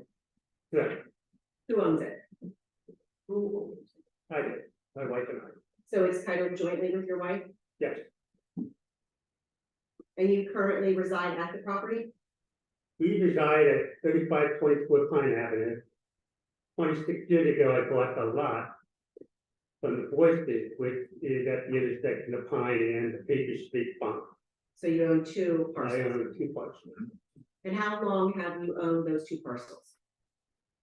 We bought the Pine Avenue, 3524 Pine Avenue in 1994. And in 1996, I bought the other lot. And you understand that the borough wants to open Funk Street. I did. And with regard to your property, how will that affect your property? Where would that street be laid out if it was opened? It would be related to the east of my property. And from what part of your property would you be looking at a street? I would be looking at it from my backyard to the east, I would see a street. To your knowledge, has Funk Street, the street that they're calling Funk, has it ever been used for the general public purpose while you've lived there since the early 90s? Never, Has it ever been used by any of the neighbors? no, Have you maintained the portion behind your house of what's called Funk Street? I have. And what have you actually done? I've cut the grass, I've cut trees down that fallen. Even though it's in. If it's in the so-called Funk Street, they have fallen, I've had to cut the trees down. And I've cut the grass, it's never been maintained by the borough. So the entire time you've been there, you've never seen the borough there maintaining this Never. street? And do you consent to the borough opening Funk Street? Absolutely not. And why not? What are your issues? Well, multiple reasons, and it will, my privacy is gonna be invaded. So I can go up and down that deepest street Funk. The natural beauty is gonna be destroyed. You have deer, you have all kinds of animals that are in that area. The traffic, I disagree with Allison, traffic is, I think it's gonna increase. People are already coming down Pine, they realize it's a dead end. They back into my driveway to turn around. It would be similar to Allison having a street put behind her house Do you feel like it'll affect the fair market value of your property? on that lot of wood, yes. I have no further questions. Couple of questions, Mr. Marsh. Prior to this evening, were you aware of sewer lines in the what you call the paper street? No, So this is the first that you're hearing about Correct. sewer lines. yes, So you know this area cannot be vacated to you, is that correct? I'm sorry, So you know this area cannot be vacated to the property owners, is that correct? I say, yeah. Do you have any education or training in real estate valuation or appraisal? No, I do not.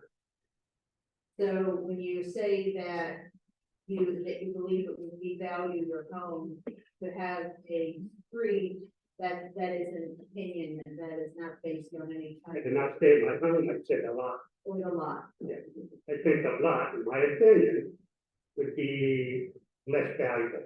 But that's a subjective opinion. but My opinion, yes. Any education or training. I don't have anything further. Not no direct. Yeah, Mrs. Bonner, do you have any statement or? Well, I put this together, I didn't really know what to expect here. I guess that's gonna be so. We do.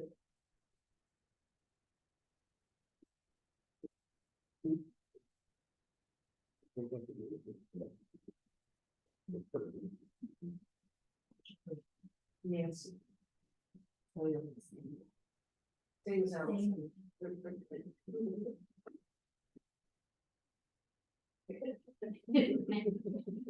Be working with the county, you guys be able to spell that out. I just couldn't remember. You swear or testimony about civil lead, which was, but you talk about it. Okay, I was raised in St. Lawrence and I've lived there for 59 years. And my current address, I have resided there for 35 years and 8 months. What I have observed throughout those years that I resided is Swale is a wildlife sanctuary with squirrels, groundhogs, opossums, skunks, raccoons, red foxes, deer, turtles, snakes, wild turkeys, ducks, cardinals, finches, grackles, blackbirds, nuthatches, blue jays, and other seasonal birds. I have 13 bird feeders that I stock every day, and they empty every day.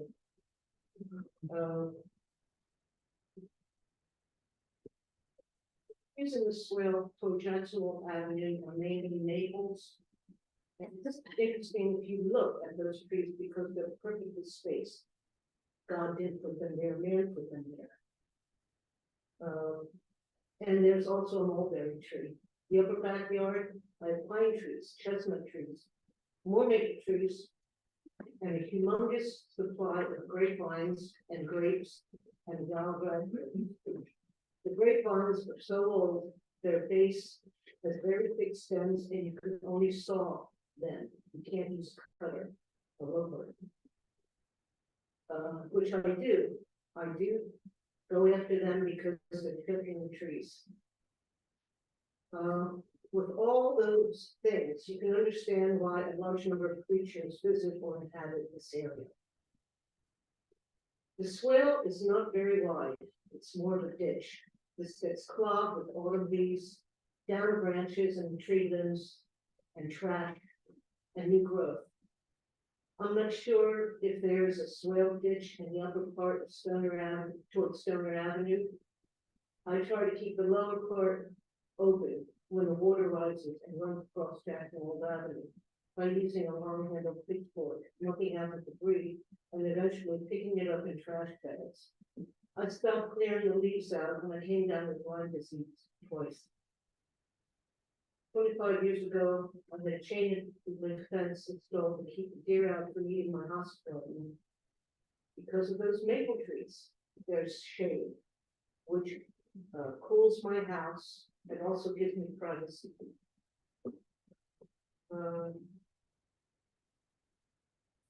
Imagine 20 feet, okay, and imagine 60 feet. 20 feet where you're sitting would be my dining room window, looking in at the swale, looking out at the swale. I have 60 feet of view right now. When this road goes in, I only have 20 feet. Privacy is going to become an issue. I know something has to be done with the water runoff. I'm not denying that, but I just don't know if this is the only answer to it all. Because when you put those, what I call green patches in to absorb the water, who's going to take care of them? And how many more seedlings are going to start growing in those areas and becoming trees again? And the trees and the leaves will fall. And, you know, you go back into this environmental cycle over and over again. So I just don't know if this is a true answer.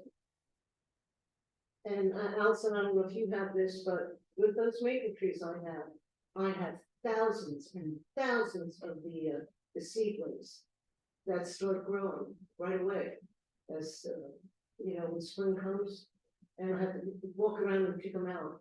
And I've given up on the swale because it's just too dangerous to go in there with ticks and whatnot. So it is what it is. It's a wildlife sanctuary. Let the animals enjoy it right now, and they are. And that's all I have to say. Ms. Weinbach, do you consent to the opening of Funk Street? Because of the privacy issue, I have to say no. I don't consent to it. Thank you. Weinbach, you testified that you have to act when there is a heavy rain to clear swales. That's correct. Because you have storm sewer. Yeah. So you admit there's a stormwater problem. There's a debris problem more than a water problem. It's the debris that blocks the storm sewer and causes the water to rise like a dam, like we just experienced July, you know, and it goes across Jackson Hole Avenue. Do you agree that a better system of swales kept clear could help to resolve the stormwater problem? Yes, but truly the swale, and I still say there is not a swale at Stoner Avenue and what's called Funk Street.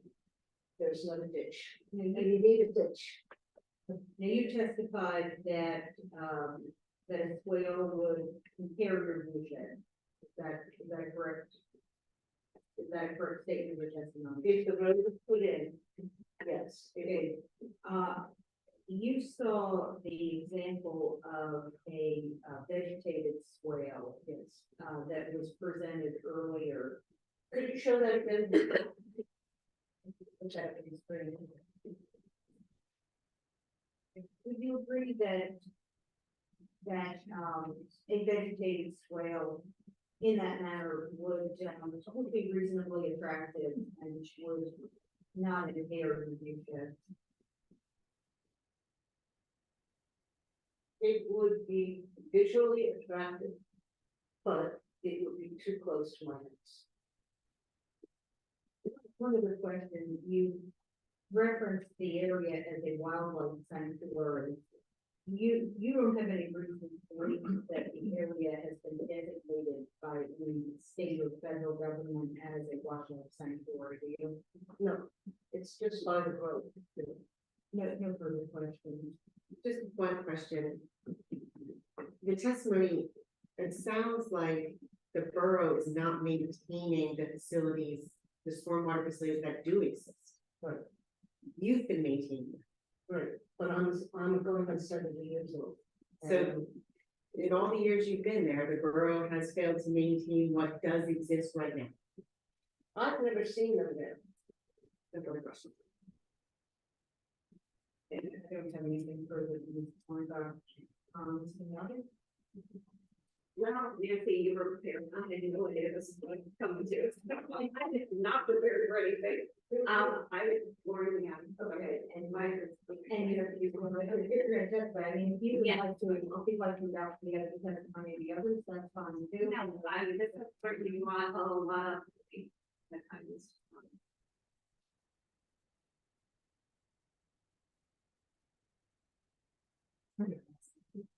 Nancy Boyd, IGNOCI. Do you swear the testimony you're about to give you the truth, whole truth, and nothing but the truth? Yeah. I'm just very confused by so much what I'm hearing. I personally feel like there's a conflict of interest. There is a drain that is conjoined, well, my property with the neighbor's property. Giant swale with grates. It's never kept up. It's all covered in leaves, stones. I mean, there are things that are in place that are not maintained. And I just find it hard to believe that what I hear is it's coming down to money. That's it. The only way you can get this paid is if you put a road in. But is that what's best? I agree. I'm no wildlife sanctuary expert, but the beauty of my home is watching animals and taking away their habitat just to get this paid for. I think it's wrong. I'm concerned where this comes up because when my house was built there 23 years ago, I went to pay what I was told was my lands. Which according to the law, is actually very nice. Pine Avenue. As long as I've lived there, Pine Avenue has never been maintained to the same standard that the rest of the borough has been maintained. So I just don't know why now. Why now are we looking at this other than money?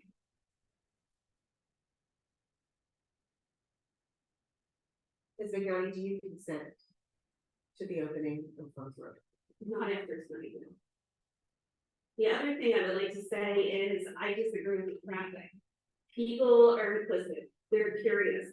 I have a sign posted, although we just changed the mailbox, so it's not up right now. That is private property. I have so many people and it has increased that come up my lane, which is just the lane to my house.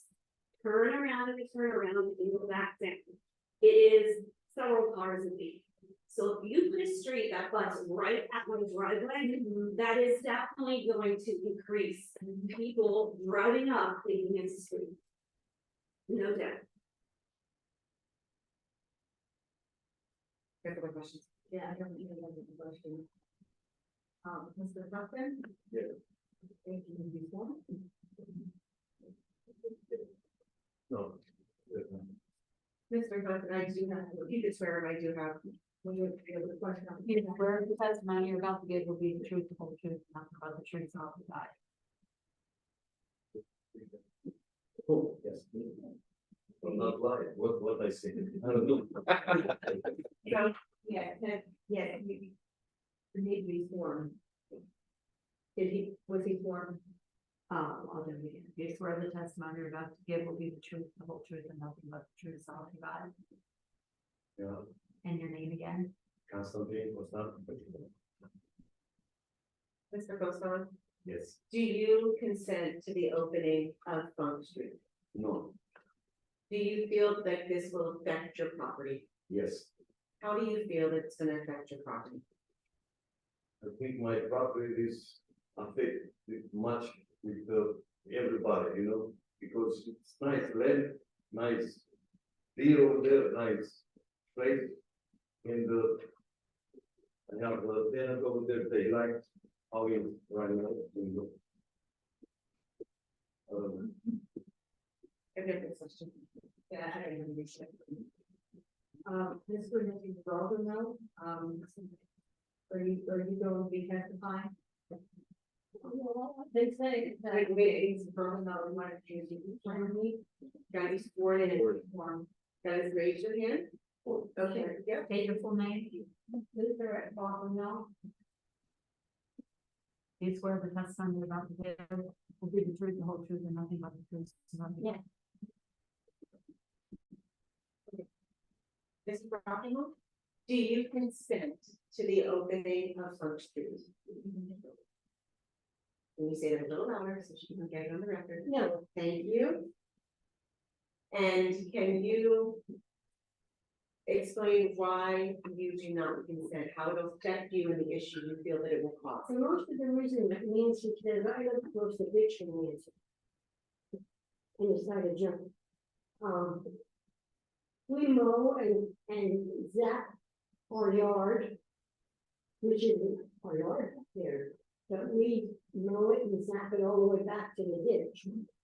Now, they put that road in, it's not only gonna look stupid, it's gonna be overused by people who think they're taking the shortcut, etc. I don't know. So at this time, is your testimony that you and your husband have been maintaining what is considered Funk Street?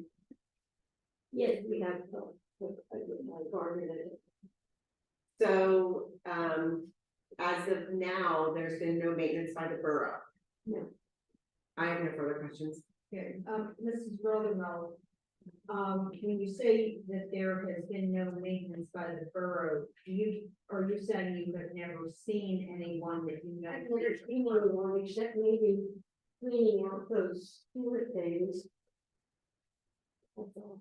But you have seen individuals, who are likely from the borough cleaning out the sewer? Well, yeah, they don't, they're all objectionable. So you agree that there is a stormwater problem in that area? Right. So you agree that some fix is needed to that?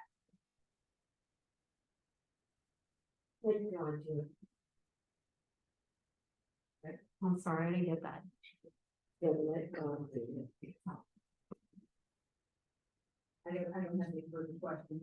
I have no questions. Okay. And this, no, I don't know.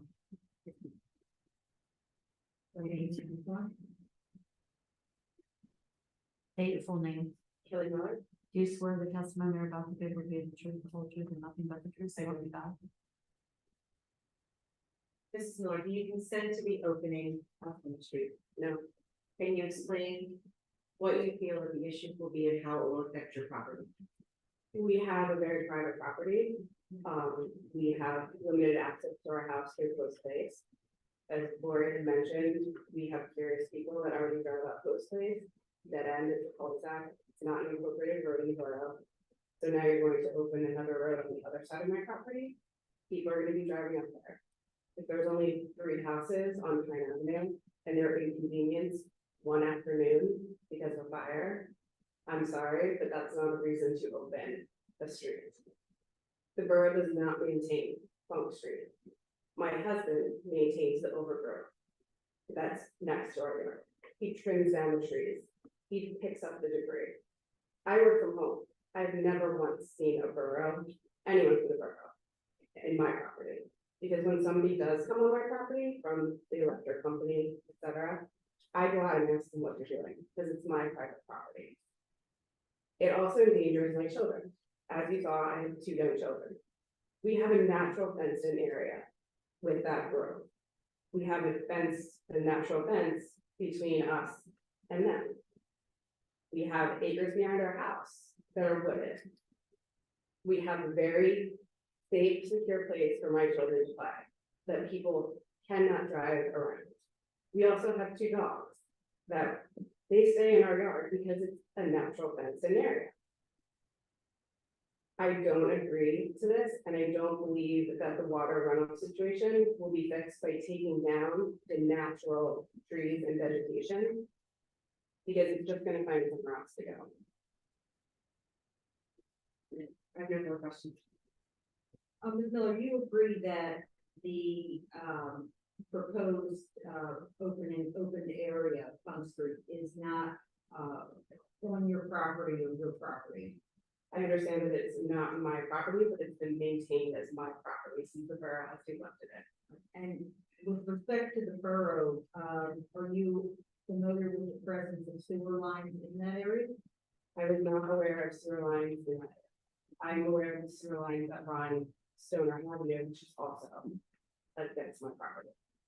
And, but, you wouldn't necessarily see, borough employees or contractors that would be in the area because Funk Street would be. Yes, I will. How long have you been working from home? I've been working from home since I moved in 2019. But, I mean, you might not have, if you're aware, you might not have seen them at some time, or sometimes. I might not have seen them at some time. And with respect to stormwater management, you don't have any specialized, training in engineering or stormwater management? I do not, but neither does Alison Weinbach, who's proposing this. No further questions. No further questions, should reserve for our closing. Okay, one piece of housekeeping. I was given a, letter by Richard May, who is received a notice. And, also was opposed, and I'll have that marked as an exhibit as well. This is that from the same. Excuse me? This is that from the son. This is that for son, and is, okay, so if we could mark that as an exhibit.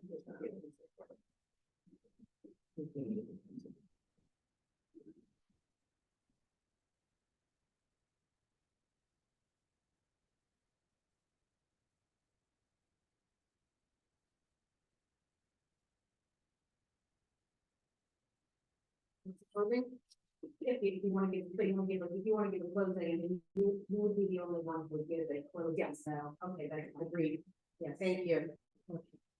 So Funk Street was laid out far longer than 21 years ago, and it was never opened. There are 8 properties that abut Funk Street. Pursuant to section 1724B of the Borough Code, the street has been laid out and has not been opened for a period of 21 years.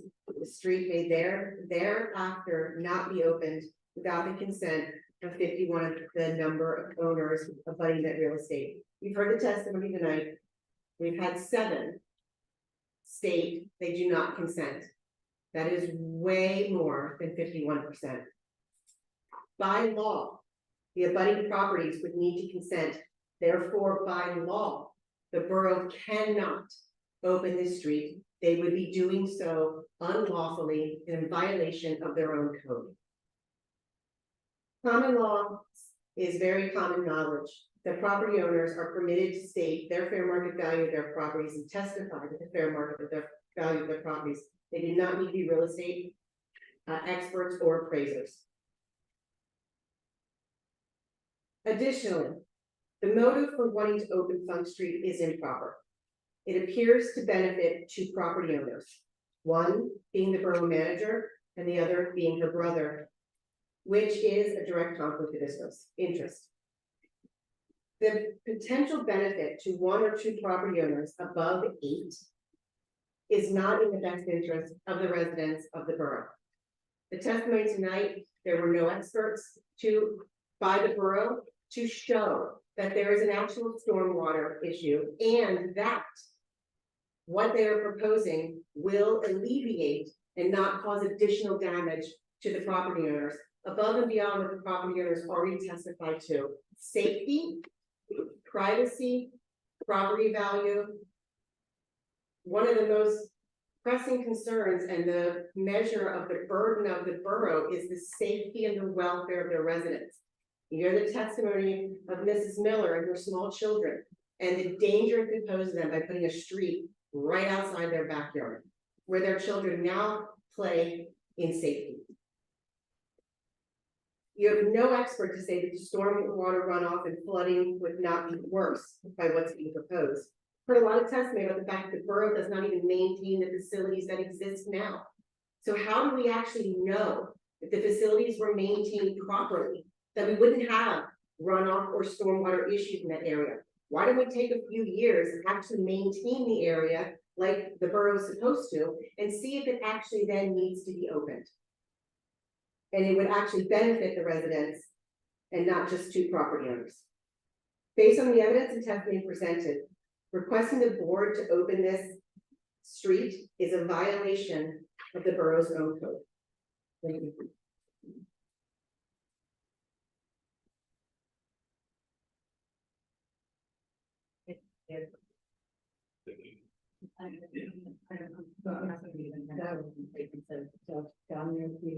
And yeah, at this point, we'll. Is there a motion to close the public hearing on the opening of Fund Street? So moved. Second. Motion moved, second, all those in favor, please signify by saying aye. Aye. Aye. All opposed, motion passed. Motion to reconvene council meeting. Motion's been moved and seconded to reconvene our council meeting. All those in favor, please signify by saying aye. Aye. All opposed, motion passed. Go back to where we were in our meeting, so we might as well talk about opening Funk Street. No, at the honeymoon, sorry. You want to go ahead and move our written agenda to at least talk about this, so the citizens don't have to wait any further? Yeah, we can move this until second, after we do the ordinance on the Front Street. Yeah, yield the floor to the Front Street business. Yes. So in general, we did not spend money on experts or to do anything but to survey where Funk Street was. Many municipalities with new construction require property owners and developers place survey markers on the corners of the property. I can't even tell you where my property is because I don't have any survey markers. It's never been surveyed in 32 years. So I'm just trying to explain. So when everyone says this is my property where it's going to be, this is the only information we have is when we sent out because of Funk Street. So our only intention was to see about getting Funk Street open in order to upgrade it. In order to do that, you have to put in a 16-foot wide, 16-foot minimum wide roadway to get funding for it. So it's not a roadway that's like high speed. I don't even know if it's a roadway that would support garbage trucks, but that's the intent. The accusation that the borough is unlawful, we contend that any sewer right of way is in the public use. So the northern part of Funk Street, and from my point of view, is not even in discussion. We can say that's been open, and if you want to challenge us in court, you certainly can. We're not responsible to rake leaves and cut trees unless we have a need to. There's a lot of green thinking people on council. We don't like going up there, and a lot of times we don't know exactly where the property lines are. And borough employees are told all the time, don't be going on personal property. But if we have a right of way and we have a sewer to maintain, those are some of the actions we're going to take. So in our mind, the northern part of Funk Street is open because of the sewer line. So the question is, do you open the southern part to gain access to Jackson Avenue, where we think anecdotally that there is stormwater problems. We know they can probably be designed, but it makes no sense to spend all that money on experts until you have the street open. So that's where we're at. Discussions?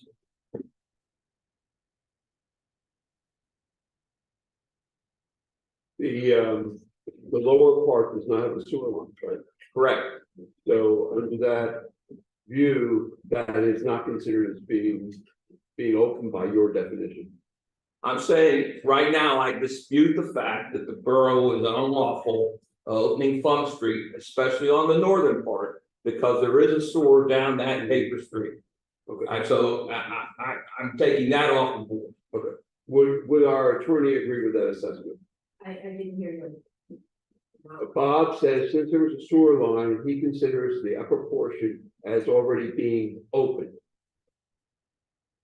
So therefore, if we would not be in violation of the law. The de facto opening is when there is, when there has been maintenance, of an area such as winter maintenance, for example. That type of use would be a de facto opening. Okay, so in your legal opinion, being our attorney, would you agree with Bob's assessment that Funk Street has been opened? I don't believe that it is already open by virtue of the sewer line there. Now, if there has been further maintenance, which it appears there has been, then there may be a de facto opening. In fact, But the maintenance, the testimony of the maintenance was only around one manhole.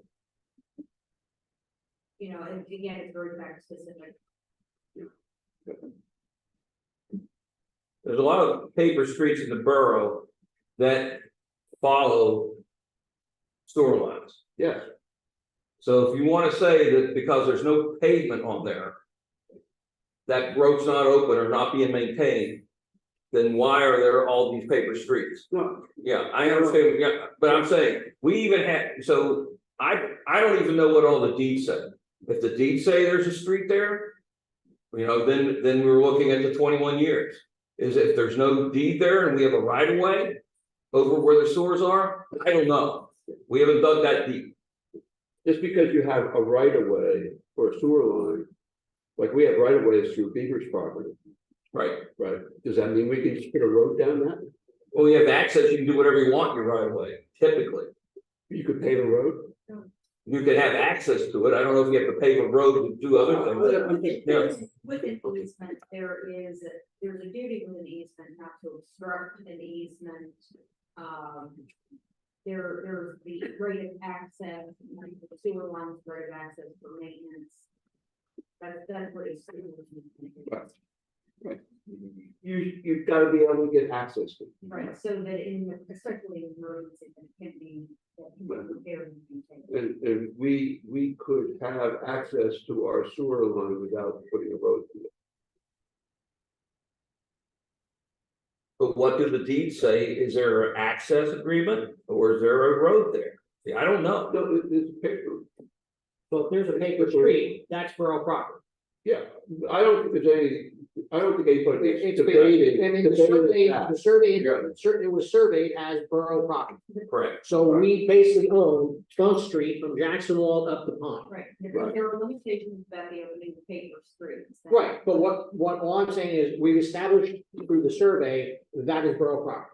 We established that it was laid, and that is the area laid out on the borough map. Right, but that is borough land.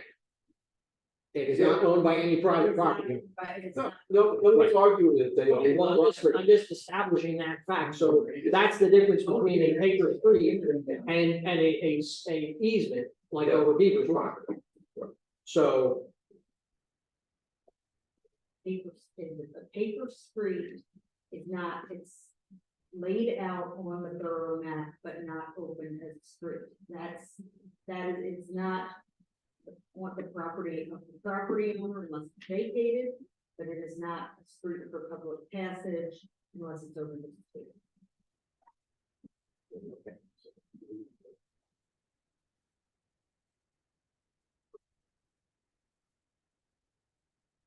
so at a bare minimum, even if we don't pave anything, put in these bioswales, we're still going to be cutting down all the trees on the upper portion between Stoner and Pine to get them off the top of our sewer main. So we don't have root Yeah, we intrusion. Are we gonna do that everywhere in the borough where we have trees over? We should. And in the objective of maintaining the sewer system properly, we absolutely There should. are a lot. Well, then, Funk Street's a start. But we should do that on everywhere we have trees over top of one of our sewer mains. That is the goal. I'm not, Yes. I'm not a big proponent of cutting trees unless we have access. But if we videotape a sewer line and we see roots coming in there, that's because of the trees, Right. then the trees are gonna go. I mean, that's how, Which is only the upper half of the Right. Park Street. right, that's exactly right. Right, that's what I'm making that point. I, if someone wants to argue that, I'm fine, because that's where I'd like. And you draw the don't line. necessarily have to cut 50 feet worth of trees down. And you don't even have to cut trees unless we see issues with roots coming in. And which is typically what we've done. We haven't gone clear I agree with cutting that. any paper street. Yes. Because we I haven't think seen that's root appropriate. intrusion. Yeah. Where we see root intrusion, we're gonna be cutting Right. down trees. Yeah. Okay. So perhaps it's framed more as, do you want to open a street from Stoner to Jacksonville, Funk Street? And right now, the only reason to do that would be do some sort of stormwater control. Where's Derek? Do we see a lot of ice and snow and stuff come down when you're plowing snow from that paper street Funk where it intersects with Jacksonville? On the bottom there, Yeah, not in the winter time, this affects more of on Walnut or Stoner Street between Walnut and Dead End there. There's a lot of icing issues in the bottom of that due to stormwater. so stormwater is an issue if it comes over a paved road. If it comes over to paper. Right. So once again, we're talking now the where northern section. where you just said, you see the problem is where? That's the lower end of Stoner from Walnut down to Funk. And that lower section that connects And the water is coming from where? both Walnut and from the beautiful hillside there.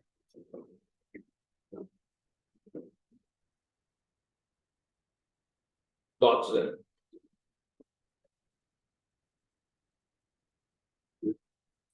Do you agree that the northern part of Funk is in use?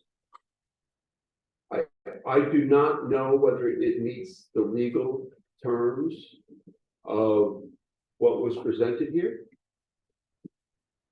From what I gather from Joan, it probably doesn't meet the legal terms where you need 51% of the residents.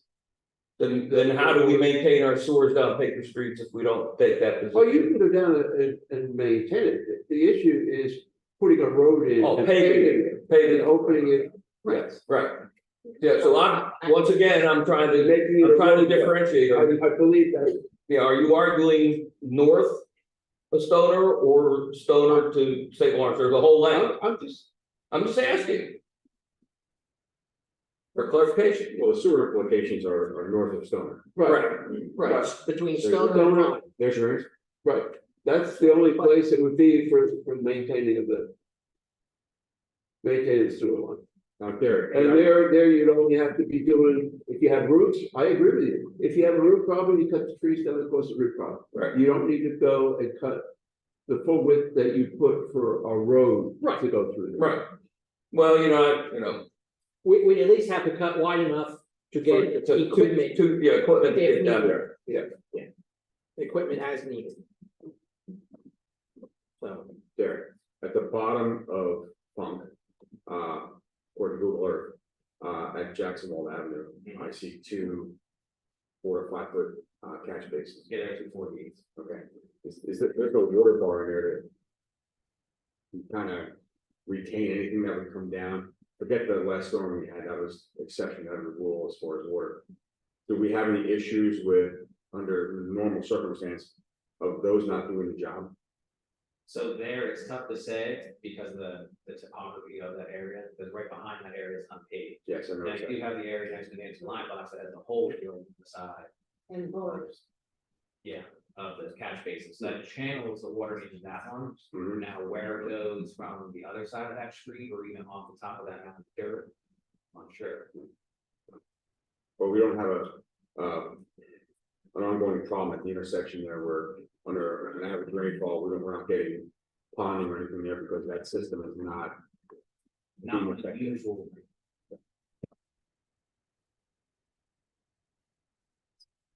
You ever clean those basins out? Yes, you have to clean both the top and the inside. And it's paid from Jackson Wall, how far north on the paper pump? 15 foot's probably good. 15 foot, but the curb cuts are there. Yes. And 15. So a reasonable person would say, well, there was gonna be a road there because they put the curb cuts in. Or there's a paper road there because there's curb cuts. I would say that. There was some intention at some point. So 15 feet of the lower part of pump has been maintained. I don't know if it has to be the whole length or not. That's a legal, that's a legal question, That's right. and neither you or I are. No, but I'm trying to, qualified I'm taking, you know.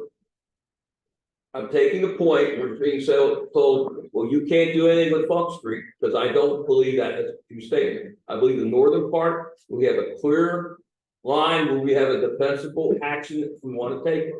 So if we want, if someone wants to argue that, that's fine, but I'm suggesting there's two arguments in opening Funk, the lower and the upper part. Is the term opening the street, putting a public roadway into it? Opening the street is putting it is, yes, opening it for public use, Public access. public access, yes, it's as a street. And having a sewer line on that property, is that considered public access? I don't believe that that is public access, but maintenance of, if there is a street, if there's been an area that's used for passage. And it's on the map, it's on the street map, and there has been maintenance of it or other de facto openings. Then it's been open, the winter maintenance of a street that was private is one example of an opening. De facto opening. I just read one. From Stoner to Pine. Where we have the sewer concern. If, take that same 16 feet. And they cleared out 16 feet over top of the sewer. Does that constitute, now you have a public access, you can maybe clear that. Okay, does that constitute opening the street?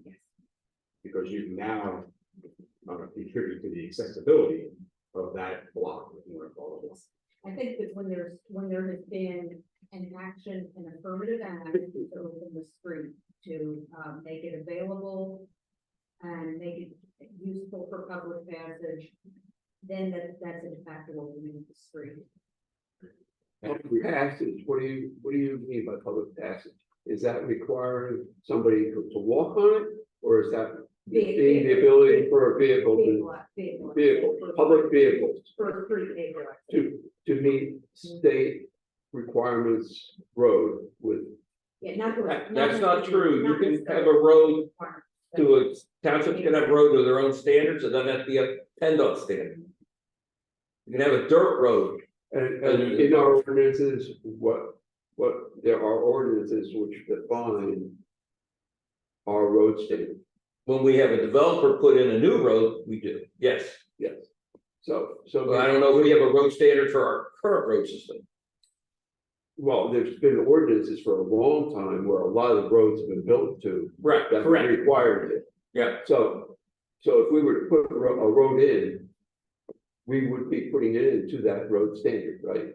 So whatever our standard is, we would be, but that's all based on traffic and everything else, right? 'Cause And what I'm hearing from Joan is, in order to be open, it has to be a vehicle passage. Right, It has to- to be de facto open with So- other than. so just make it wide enough for you to be able to go down and drive some maintenance truck in there for the purpose of clearing some debris is not an open street.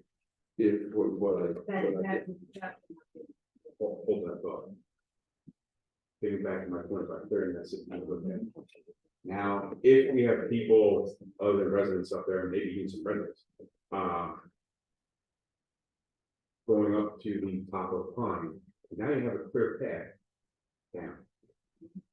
Would we be responsible to, in some way, barricade that off so we don't have people driving on that paper street? Unless it's paved, it's not going to be suitable for individuals driving for. But that path is cleared out. I don't know what the topography of it is.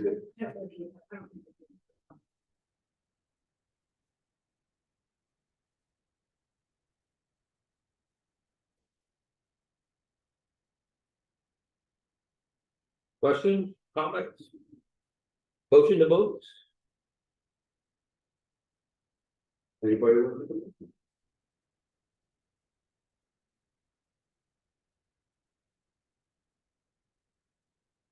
Don't have a vote, is an issue. I don't know if it's a dead issue, it could always be brought up, and the only way to make it a dead issue is to vote it down. Otherwise, it could be brought up again, and have, people have to come to another meeting, or meetings. So.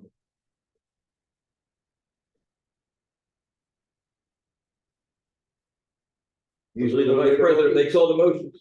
Yeah. The thing about it is.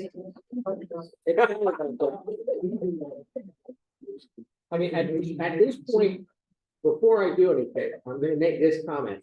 At this point, I don't feel that we have enough to actually go ahead and open this, pave it, do all that at this point in time. So, having said that, I'm going to do something I don't normally like to do, and that's make a motion on something I'm going to vote against. But I'm going to do this. I'm going to make a motion, we adopt ordinance number 455/2023, opening Funk Street from Pine Avenue to Jacksonville. I'd like to amend that motion to consider Funk Street as two separate sections. North of Stoner. That's the ordinance. Okay.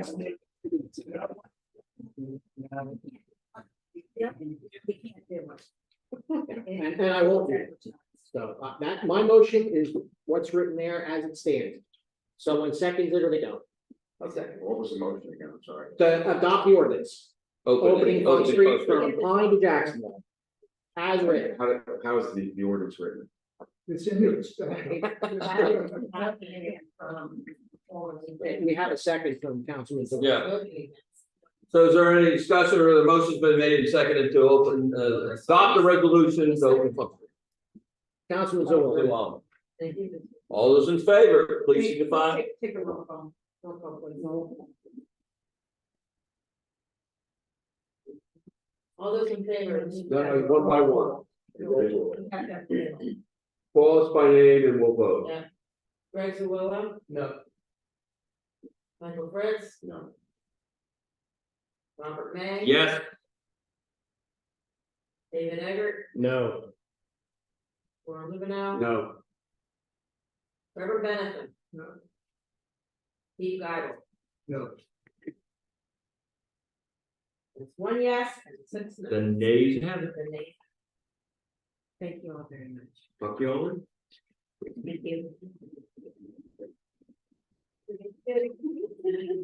Back on our agenda of a hunting ordinance. We don't want to forget about.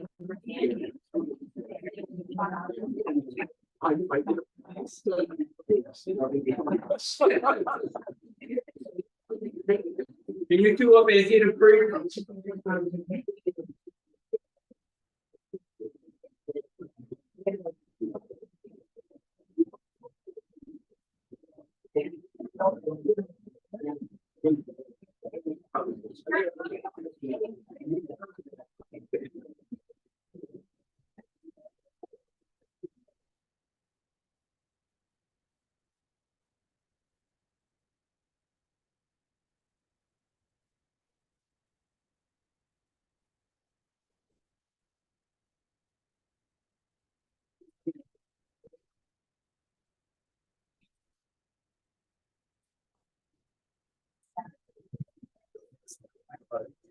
Up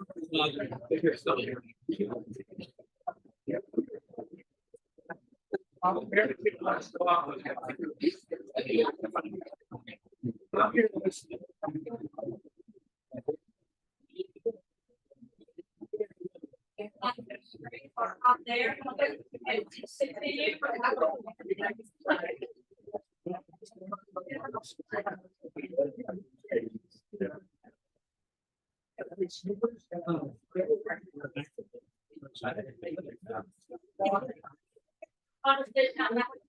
our meeting, thank you. So technically, Warren, we were actually at the emergency management portion about Antietam Lake, so that's where we have to go back. That's fun. So I asked Derek had taken some pictures. Is this underneath our bridge? That is, these pictures got all over the place, we're gonna be really jumping all over. But that is under Parkway Bridge. And if anyone has been there prior to the flooding, they would know that there was a large tank now. Yes. Sedimentation on the one side of it. Yes, side, It's yeah. all gone. Yes. And actually, we had a post inspection from the bridge, engineers from PennDOT, they did a post flood, and they said that the area along the one above is about 6 feet deep. Previously, it was less than. So they're pretty late. It's essentially been undercut. On the west side or the east side? West side north, That'd be, Upstream? west side north. West side upstream? yeah, they said it's deep enough that they had to send a diver. What? You certified diver?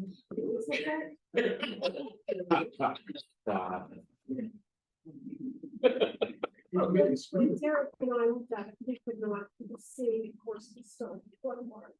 I mean, per the engineer, there's nothing glaring in that basin any worse than it was prior to the previous inspection. Next slide, please.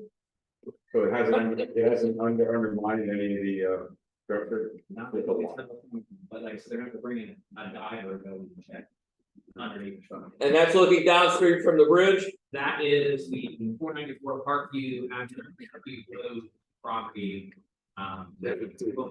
Yeah, were all those rocks there before? Some of the riprap was there prior, they placed out there when they did sewer pipe, actually did the sewer pipe. Yeah. You. It's not typically rip rock. I think rip rock is like a maximum size. That's why. Yeah, I think that might be a concrete base. Yeah. You actually have exposed the American manhole along there.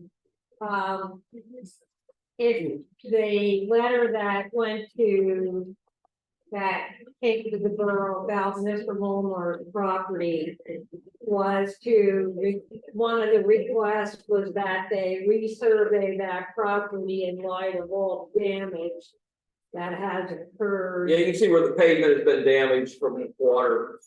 Plus, Flooding. everything he had stored there floated away. And the foundation that he wanted to reuse was filled with storm water. Next slide. Do you have the picture of my extension? From that, from the day? I don't have those. Yeah, no, I didn't get the date, I didn't. Okay. I don't even know where I have. The day of the event, the water was splashing up through the deck Yeah. of that bridge. Which is the first time And he closed it. that bridge has been topped. So this is upstream of the bridge. This is North Bingaman Street. Okay. This would be Eagle Concrete property. I can't remember what that gentleman's name is. Herman. Bob Herman, yeah. So this is opposite of the post office on the No, this is further up, Upstream. upstream. upstream. Opposite of the post office or on the post office side. It's on the opposite side. Butter Lane, or Bingham Street runs down. Yeah. That is that, if you were coming down Butter Lane, getting rid of the house that's. Listen, I'm not driving down the street. I'm walking up the street. That's all I need to know on the reference to the Okay. picture. Where am I in the street? You're in the stream. Upstream of the post office. You're up, all the way upstream of the post office.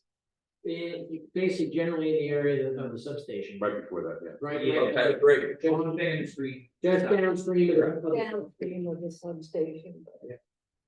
So this is still Bob Herman's, that's actually his garage right there. Would that sort of slope naturally down before, or did it always have that drop off? You can see right below where the grade was there, it's a slope, I would say. easy, Naturally, but the bit of slope down, it wasn't cut away like that. Yeah, that was all under. Yeah. I don't know what we should put in next. Well, the trail, that is, That's right in the area eight. yes, Who owns that trailer? one. Someone upstream. Is there a way to like that? We got calls. That closer. They're closer there. Yes. Yeah, the one across the bridge there. They also have a car that ended up in the creek. Yeah, they, So they had that trailer was attached to the car, the trailer went, that's the bank side of Bingham Street.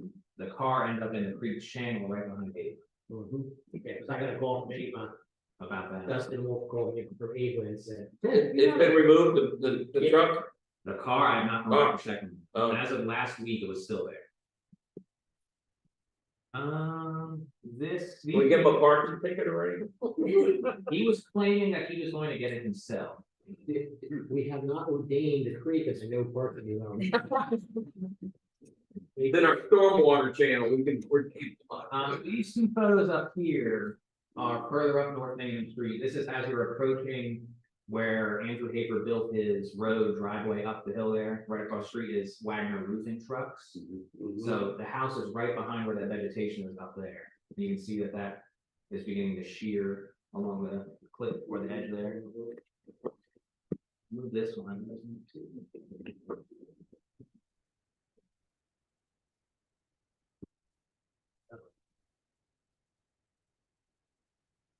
Okay, so this is further down that creek. The house is almost directly to your left there, but you can see along that left edge of that stream bank, erosion is very evident along where those houses are located.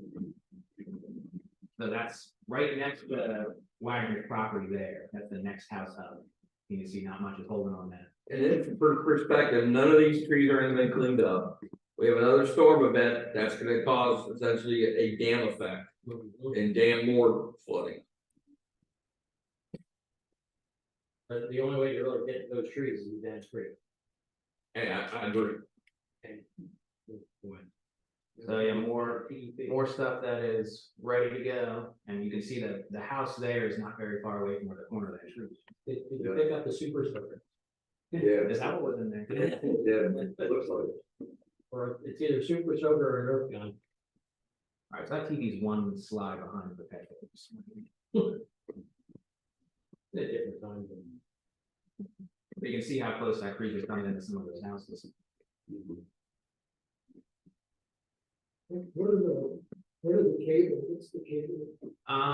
So up further, I'm not sure if there was a cable I came across that fed the post office on the backside, but it had gone across the creek at one point.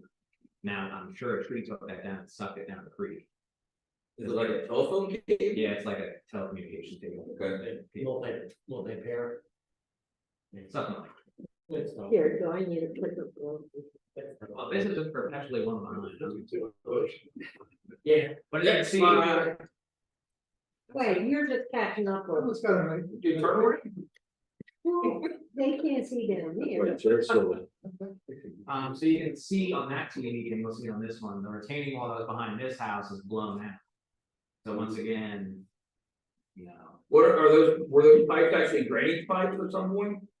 I'm assuming those were roof leaders. But they're not sewer. Which part? Just the, yeah. It's just blood. Yeah, starting or sewer pipe. You Maybe might- at one point it was the old sewage pipe. I can like.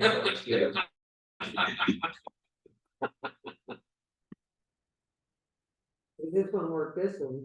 No, you have those, you didn't line them up, darling. I think technically you need to be wearing your life preserver when you're down there. I think we're just trying to hard. White That's ones. white ones. What is like? Pond oils. Pond oils. Like the sports ones. Or up there. Was that upright piece of concrete, outfall? So that is an outfall. You can see that, I think that's a wedge wall that has fallen on the next course. Is that an outfall that we own? Yes, that is outfall and And as in Outfall from where? nighttime? that's. It might be actually P. But How many outfalls do we own? Looks like, yeah. As many letters in the alphabet. Where's the outfall located? That is right behind Weichel Sportswear. Essentially, that's like the dividing line between Exeter Supply property and Weichel. We're looking downstream there. That's the one that connects part of from the other side of the prospect, Where the. where we did the bird. Yeah. That stuff lying up there. Yeah. But, okay, those, is that sandbars or concrete or is that That's just? concrete, so that right there, I'm assuming is the outfall lift for that.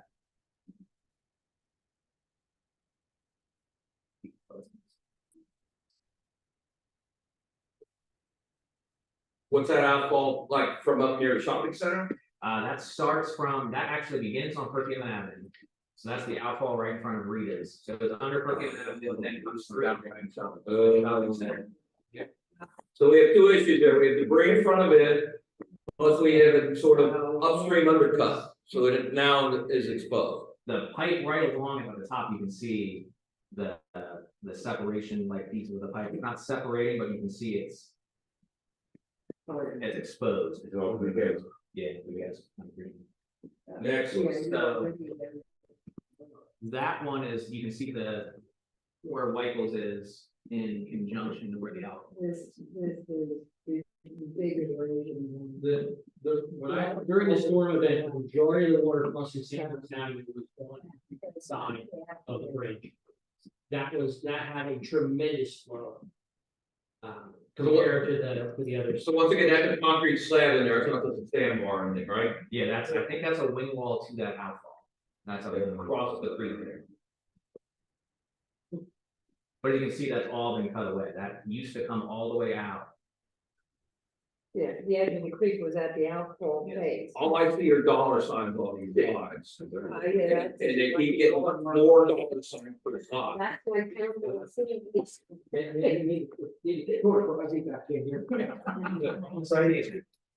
This is Exeter, not Exeter, this is 3300 Orchard Pike Road where Exeter Rental Depot is, where the. Yeah, looking downstream, that's the property. Yeah. Onto the, You can see that was all debris that washed up on his property. And it's pushed there with. It's a DEP is gonna be checking that out for compliance. and we have a stormwater outfall somewhere in there, don't we? Yeah, it's right below here, which I think is the next slide. Right there. A It actually looks better than it has.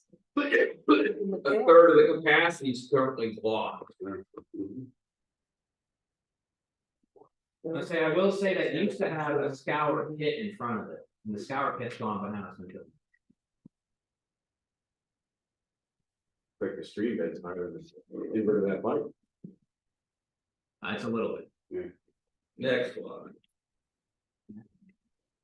More debris Yeah, this is right behind Old Parkview Road. upstream of our bridge. Yes, so, 3,300, or sorry, 330 Parkview Road area, right as you're coming down the hill towards the bridge, to your left.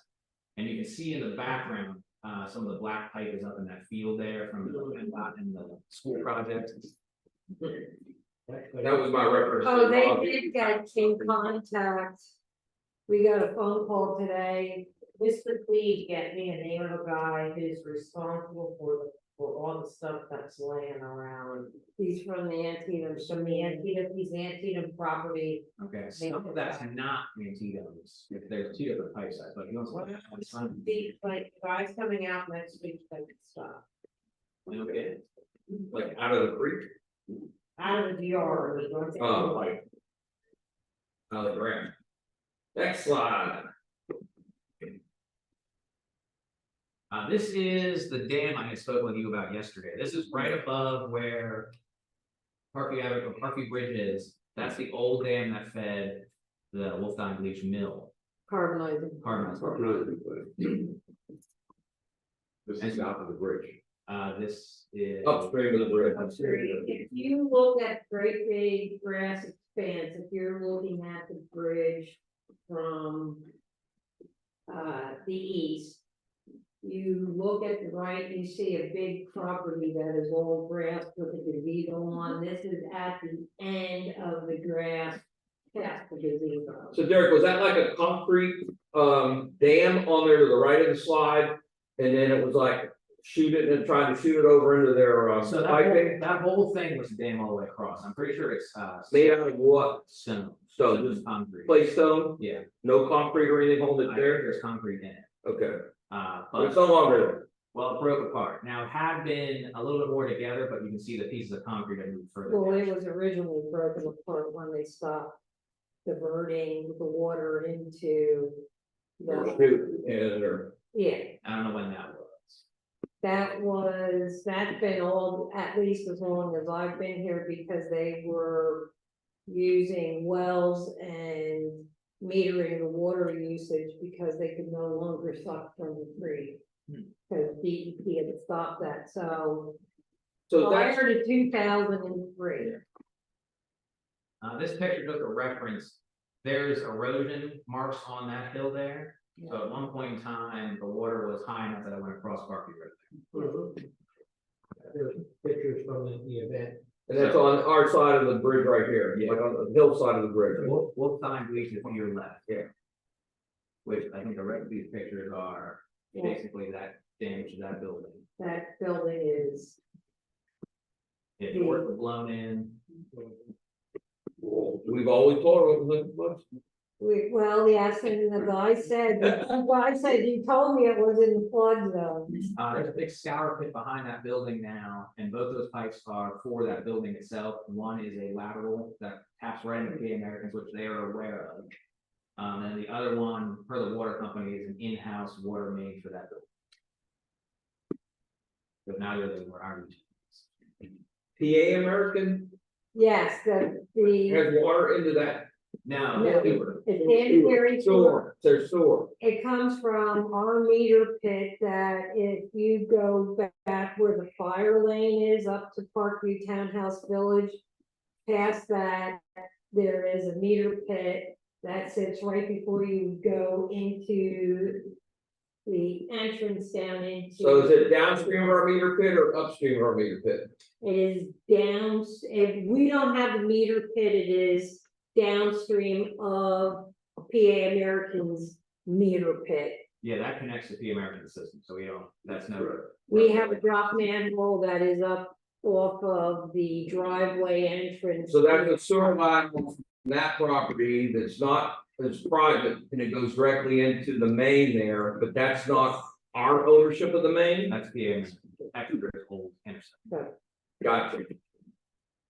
But it's outside the borough limits? No, I mean, there's a It's number in of people with No, I'm just trying to understand where the interceptor, I thought we owned the interceptor the No, whole way.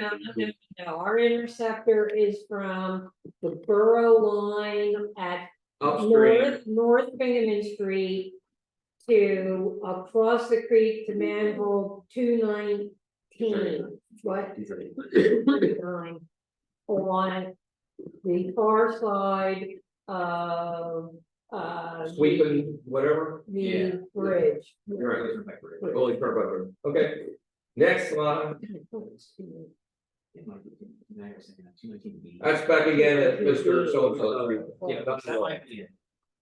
So we got a flyer from DEP saying they will grant emergency permits to do cleanups in the creek. But I think their mission was you can get to the creek bank and reach down in and pull things up. We can't do that. There's almost 5 sections of the creek, which we are bound by bridges. So if you start downstream, you have to go up to our bridge we own, then between that bridge and Only Turnpike Bridge, then the post office bridge, and then essentially upstream of that. So if we want to go in and clean this stuff up, we have to go get some access agreements, get a permit from DEP, probably hire a contractor from CoStars.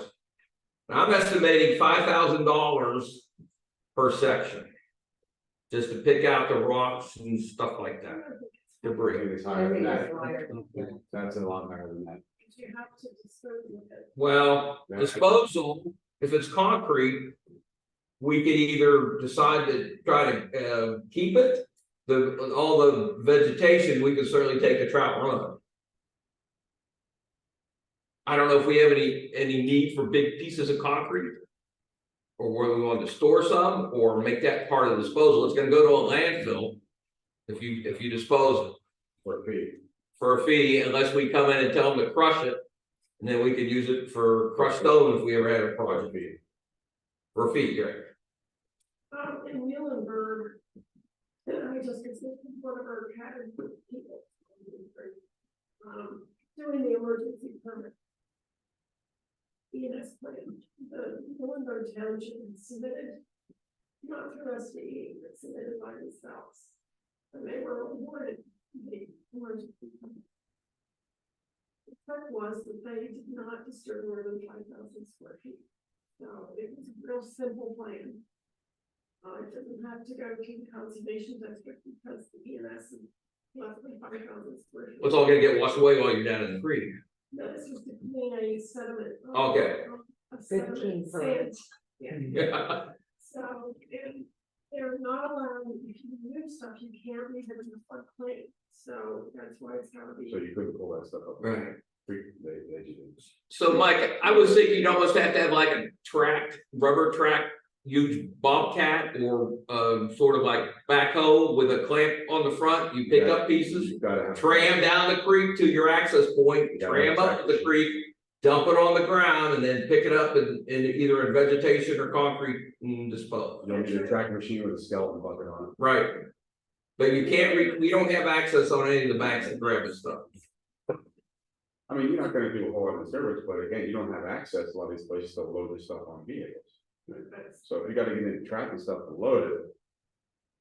I mean, places like Highland Materials up on 12, they will take concrete because they refine it or recycle it, but you can't have any reinforcement. You'll wind up taking it back. So there's probably two issues. A, do we want to clean up what we can, and at what price would that cost, or do we put a limit and start and stop at some point? I think the key thing is to, get out the large masses of boulders in there, I think it's a whole section of trees. Right. The ones that can keep getting restored, are gonna be the problem child. So Then apply for the LSA grant. And that would be up to $1 million, because that's what we might need. and then the second thing is we probably need to put some sort of like Gabion baskets of rocks Correct. around our storm outlets upstream to prevent further erosion, but that's probably a second permit. So I think we can get an emergency permitting first for cleanup, Correct. but for rehabilitation and stuff, that's gonna be a second permit. That would be through the year, because it's benefiting the community. And it's public health safety of those residents on Bickford especially. And that would be where the big gaming baskets would be perfect. But again, like, you all said, it's the access. Well, we can probably get access agreements from various property owners in those sections, if we think about it. But remember, you're responsible for restoration too. How, Well, we're not gonna leave them there for a while, because we're gonna probably go back down in the creek to put Gabion baskets at our 26 outfalls. how close is the AGMA access to getting right down to the creek area? Goes right down. I'll say right there, it's right to creek. Well, so now we're down to the post office bridge. We can get Exeter Supply probably grant us access agreement. That would take you all the way to Harvard just about, with the exception of that home that has the buckle bridge.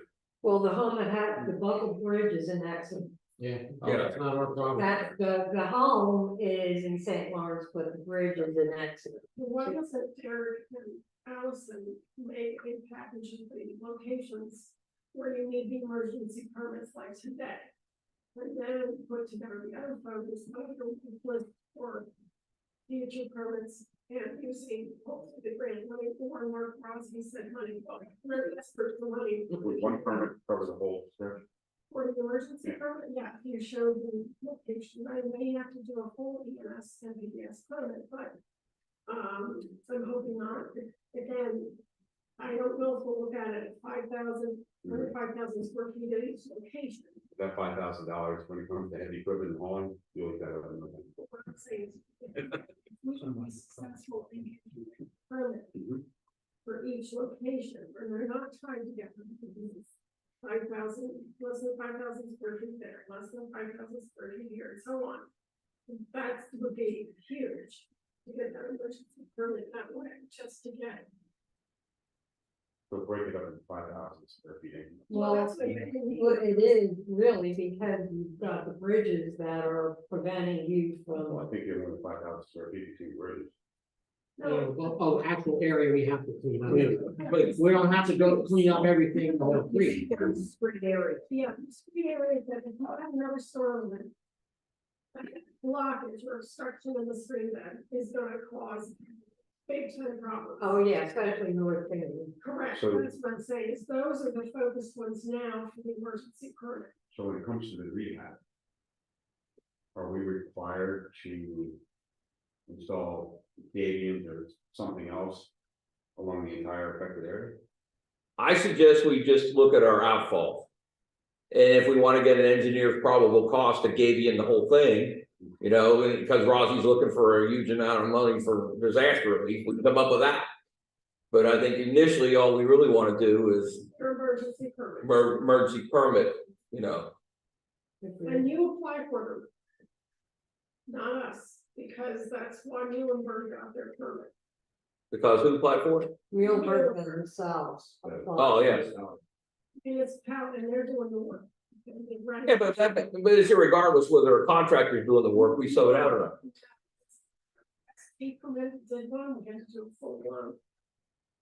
So you're saying as long as we have you don't have to have a borough employees doing the work to get the permit? No, but I'm saying you're the applicant. Oh, yeah, of course we're the applicant. Right, yeah, absolutely. We submitted. Yeah, we'll sign for it. We're the permit owners. It got full one. Yeah. So we're saying, keep it simple, stupid. So Joan, we would probably have to target 5 people to go ask for an access agreement where we're gonna build a little ramp down to the creek. And we're gonna probably need that for a period of maybe 2 years. It's kind of, it's a temporary easement similar to a. Right, but we should probably try to get that churning. I mean, we've already targeted maybe Bobby Beaver, We can get you know. the right of way access down to the creek where the meter pit is. At Old Town Road. Yeah, so that one we already own.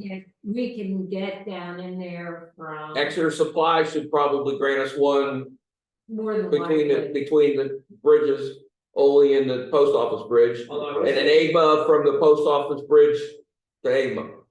At Exeter, All the way up to Borough. Right. Exeter and Whiteville, do we have any kind of relief for going over an existing stormwater facility?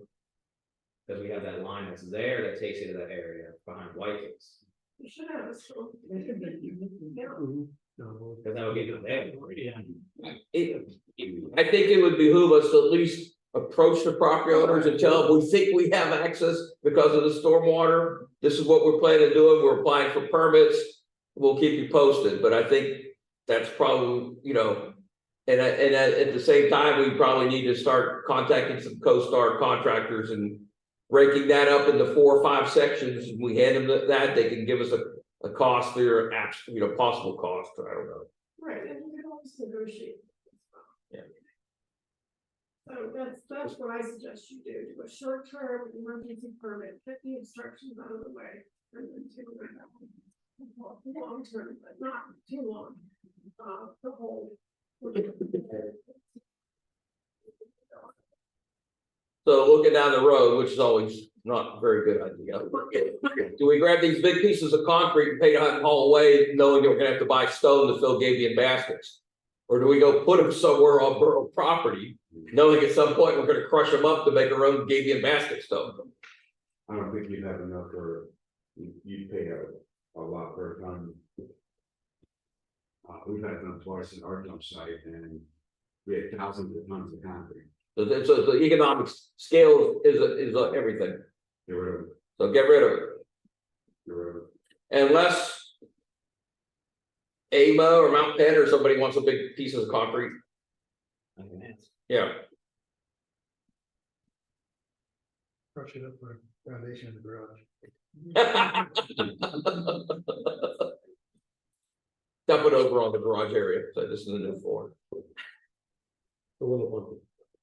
So is council sort of like that game plan, or do you have any other thoughts, or That sounds. is there some part of dollar amount that you want to start choking on before we get funding? It's work we gotta do. Yeah, I was just gonna say the same thing. We have to do this, so let's get the ball rolling. You said There's a choke point at every point on dollar signs. you said there's grant. There's a grant that's opening on September 1st. Okay, but I mean, we sort of gotta be prepared to, you know, pay the engineer, pay the attorney, and get somebody under contract, so when the permits come in, so we sort of have to have some seed money of our own.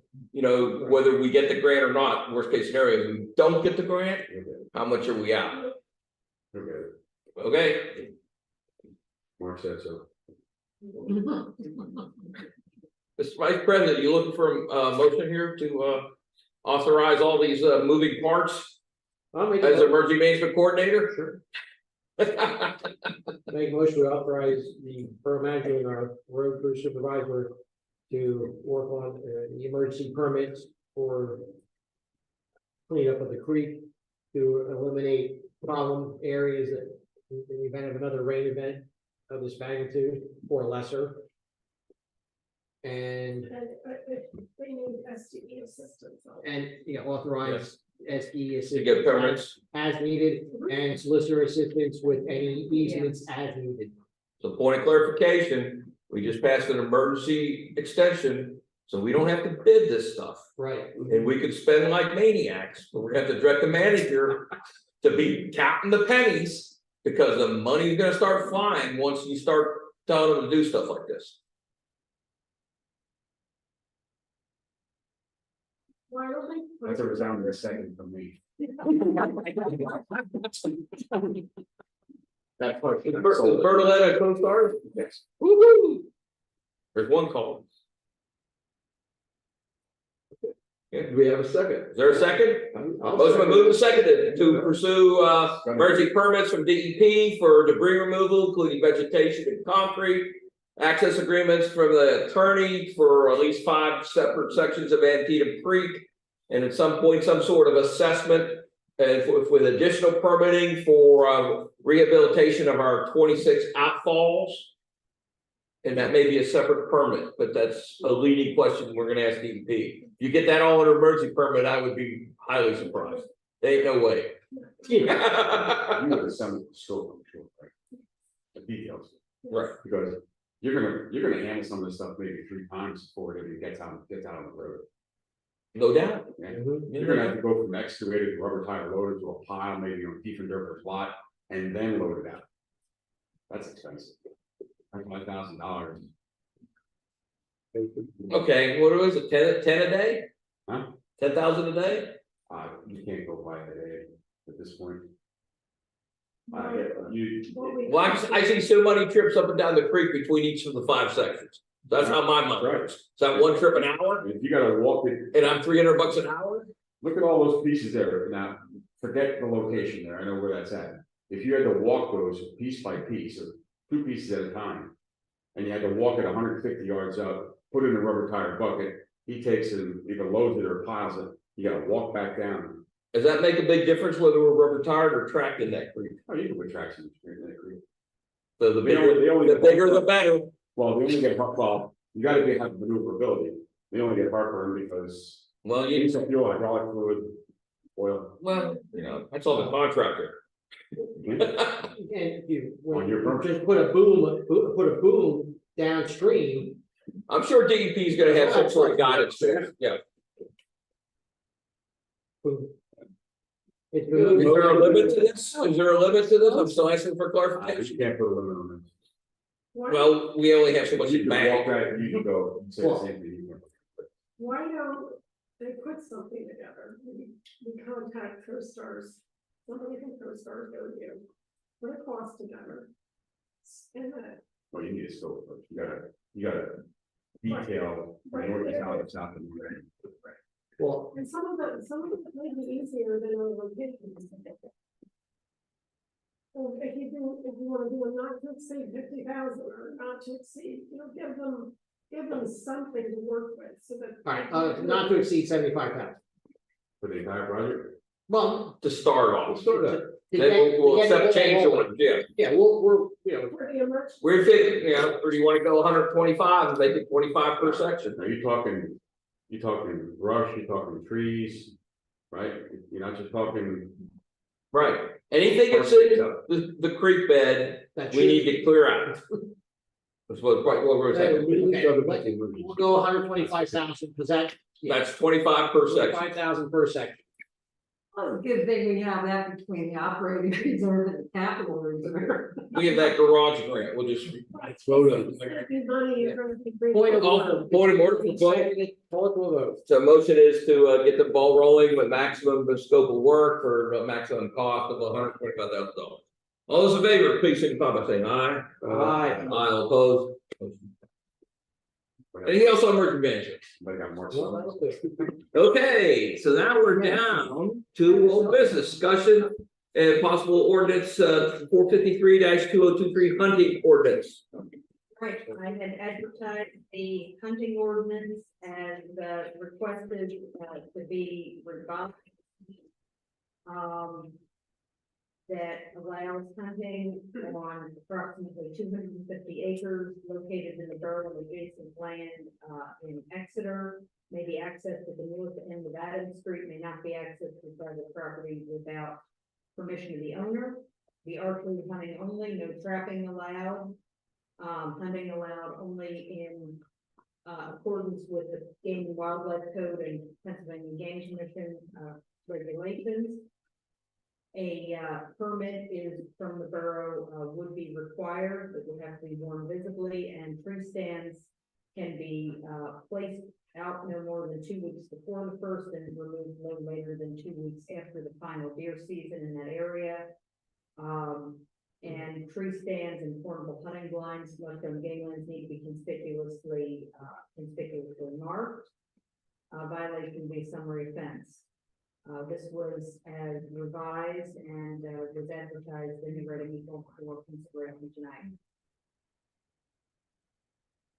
Move we adopt ordinance number 453-2023, the hunting ordinance. Second. Motion been moved and seconded to adopt ordinance 453-2023 hunting ordinance. All those in favor, please signify by saying aye. Aye. All opposed? I am opposed. Motion passes. Let's talk about discussion and possible motion for ordinance 455-2023, open Funk Street. We've already sort of done that. We've done it. Six, discussion and motion to adopt resolution 878-2023, borough providing for the participation costs associated with the joint comprehensive plan with Amity, Douglas, and Exeter Township. Copy of that is in your, Yeah, it looks like it was done by, you can see the chart. done by acreage. Yep, St. Lawrence 1.6%, cost is $710.76. and that without the grant, which they feel that will get, we should cut it in half. Yep. I'll make a motion to adopt resolution 878-2023, providing for participation in costs associated with joint comprehensive plan with Amity, Douglas, and Exeter Townships. Second. Motion been moved and seconded to adopt resolution 878-2023 for the comprehensive plan. All those in favor, please signify by saying aye. Aye. All opposed? Motion passed.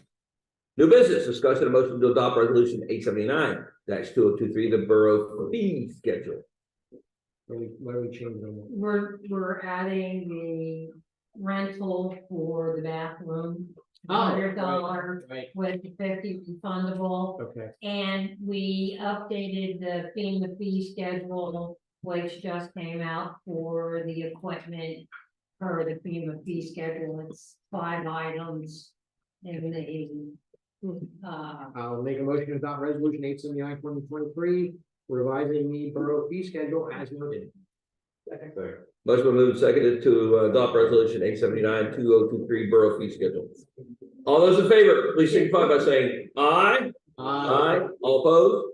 Motion passes. I have something else that needs to be taken care of. Is this an addition to our agenda items? Yes. Is there a motion to amend the Second. to discuss? Authorize a quick claim for the portion of Punk Street that is being conveyed.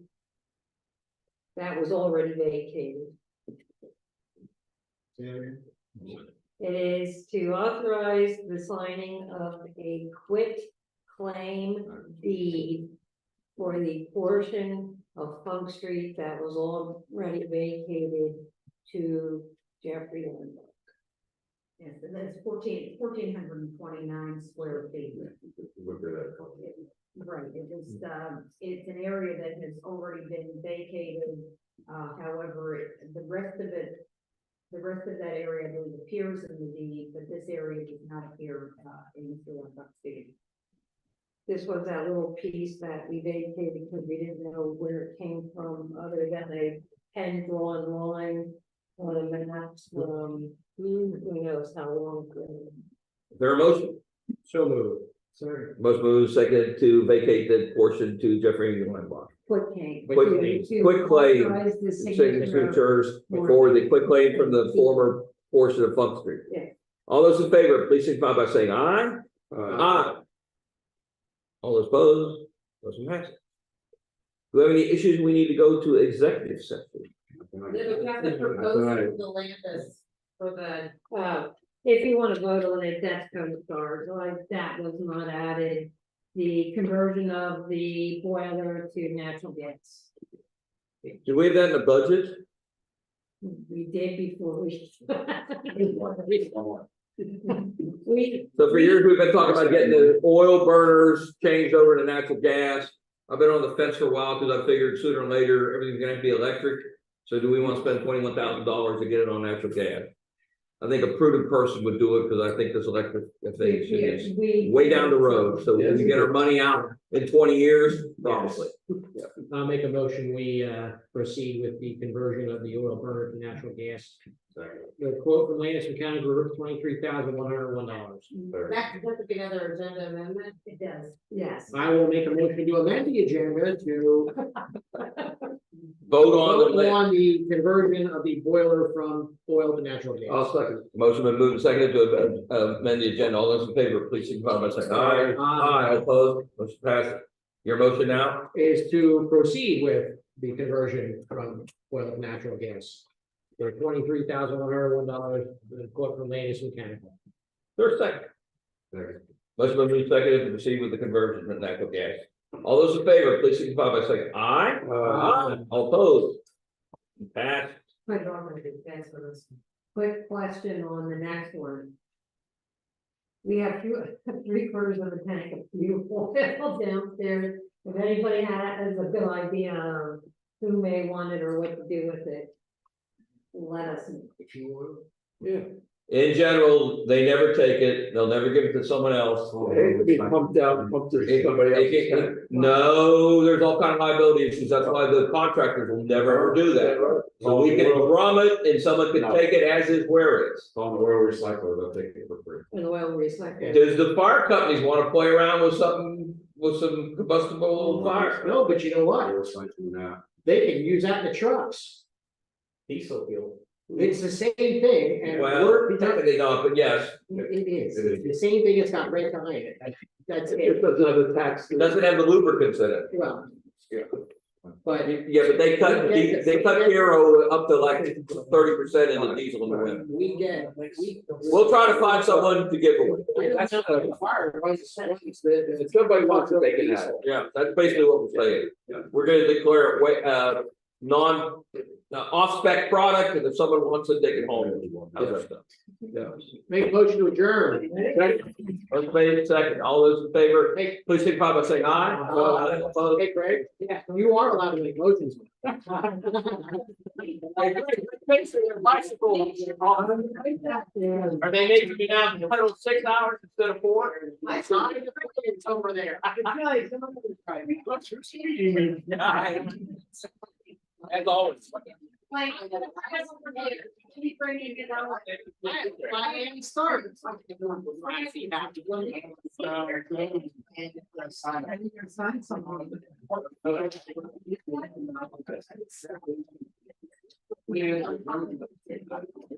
Thanks for all your patience.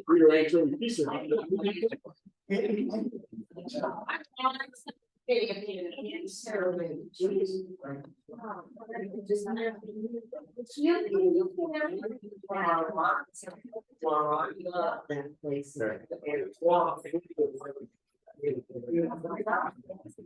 As you can tell, I need my beauty.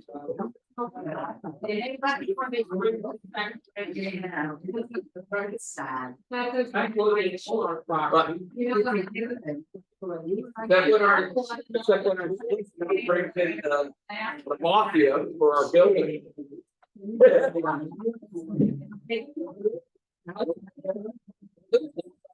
There was a guy that spoke last.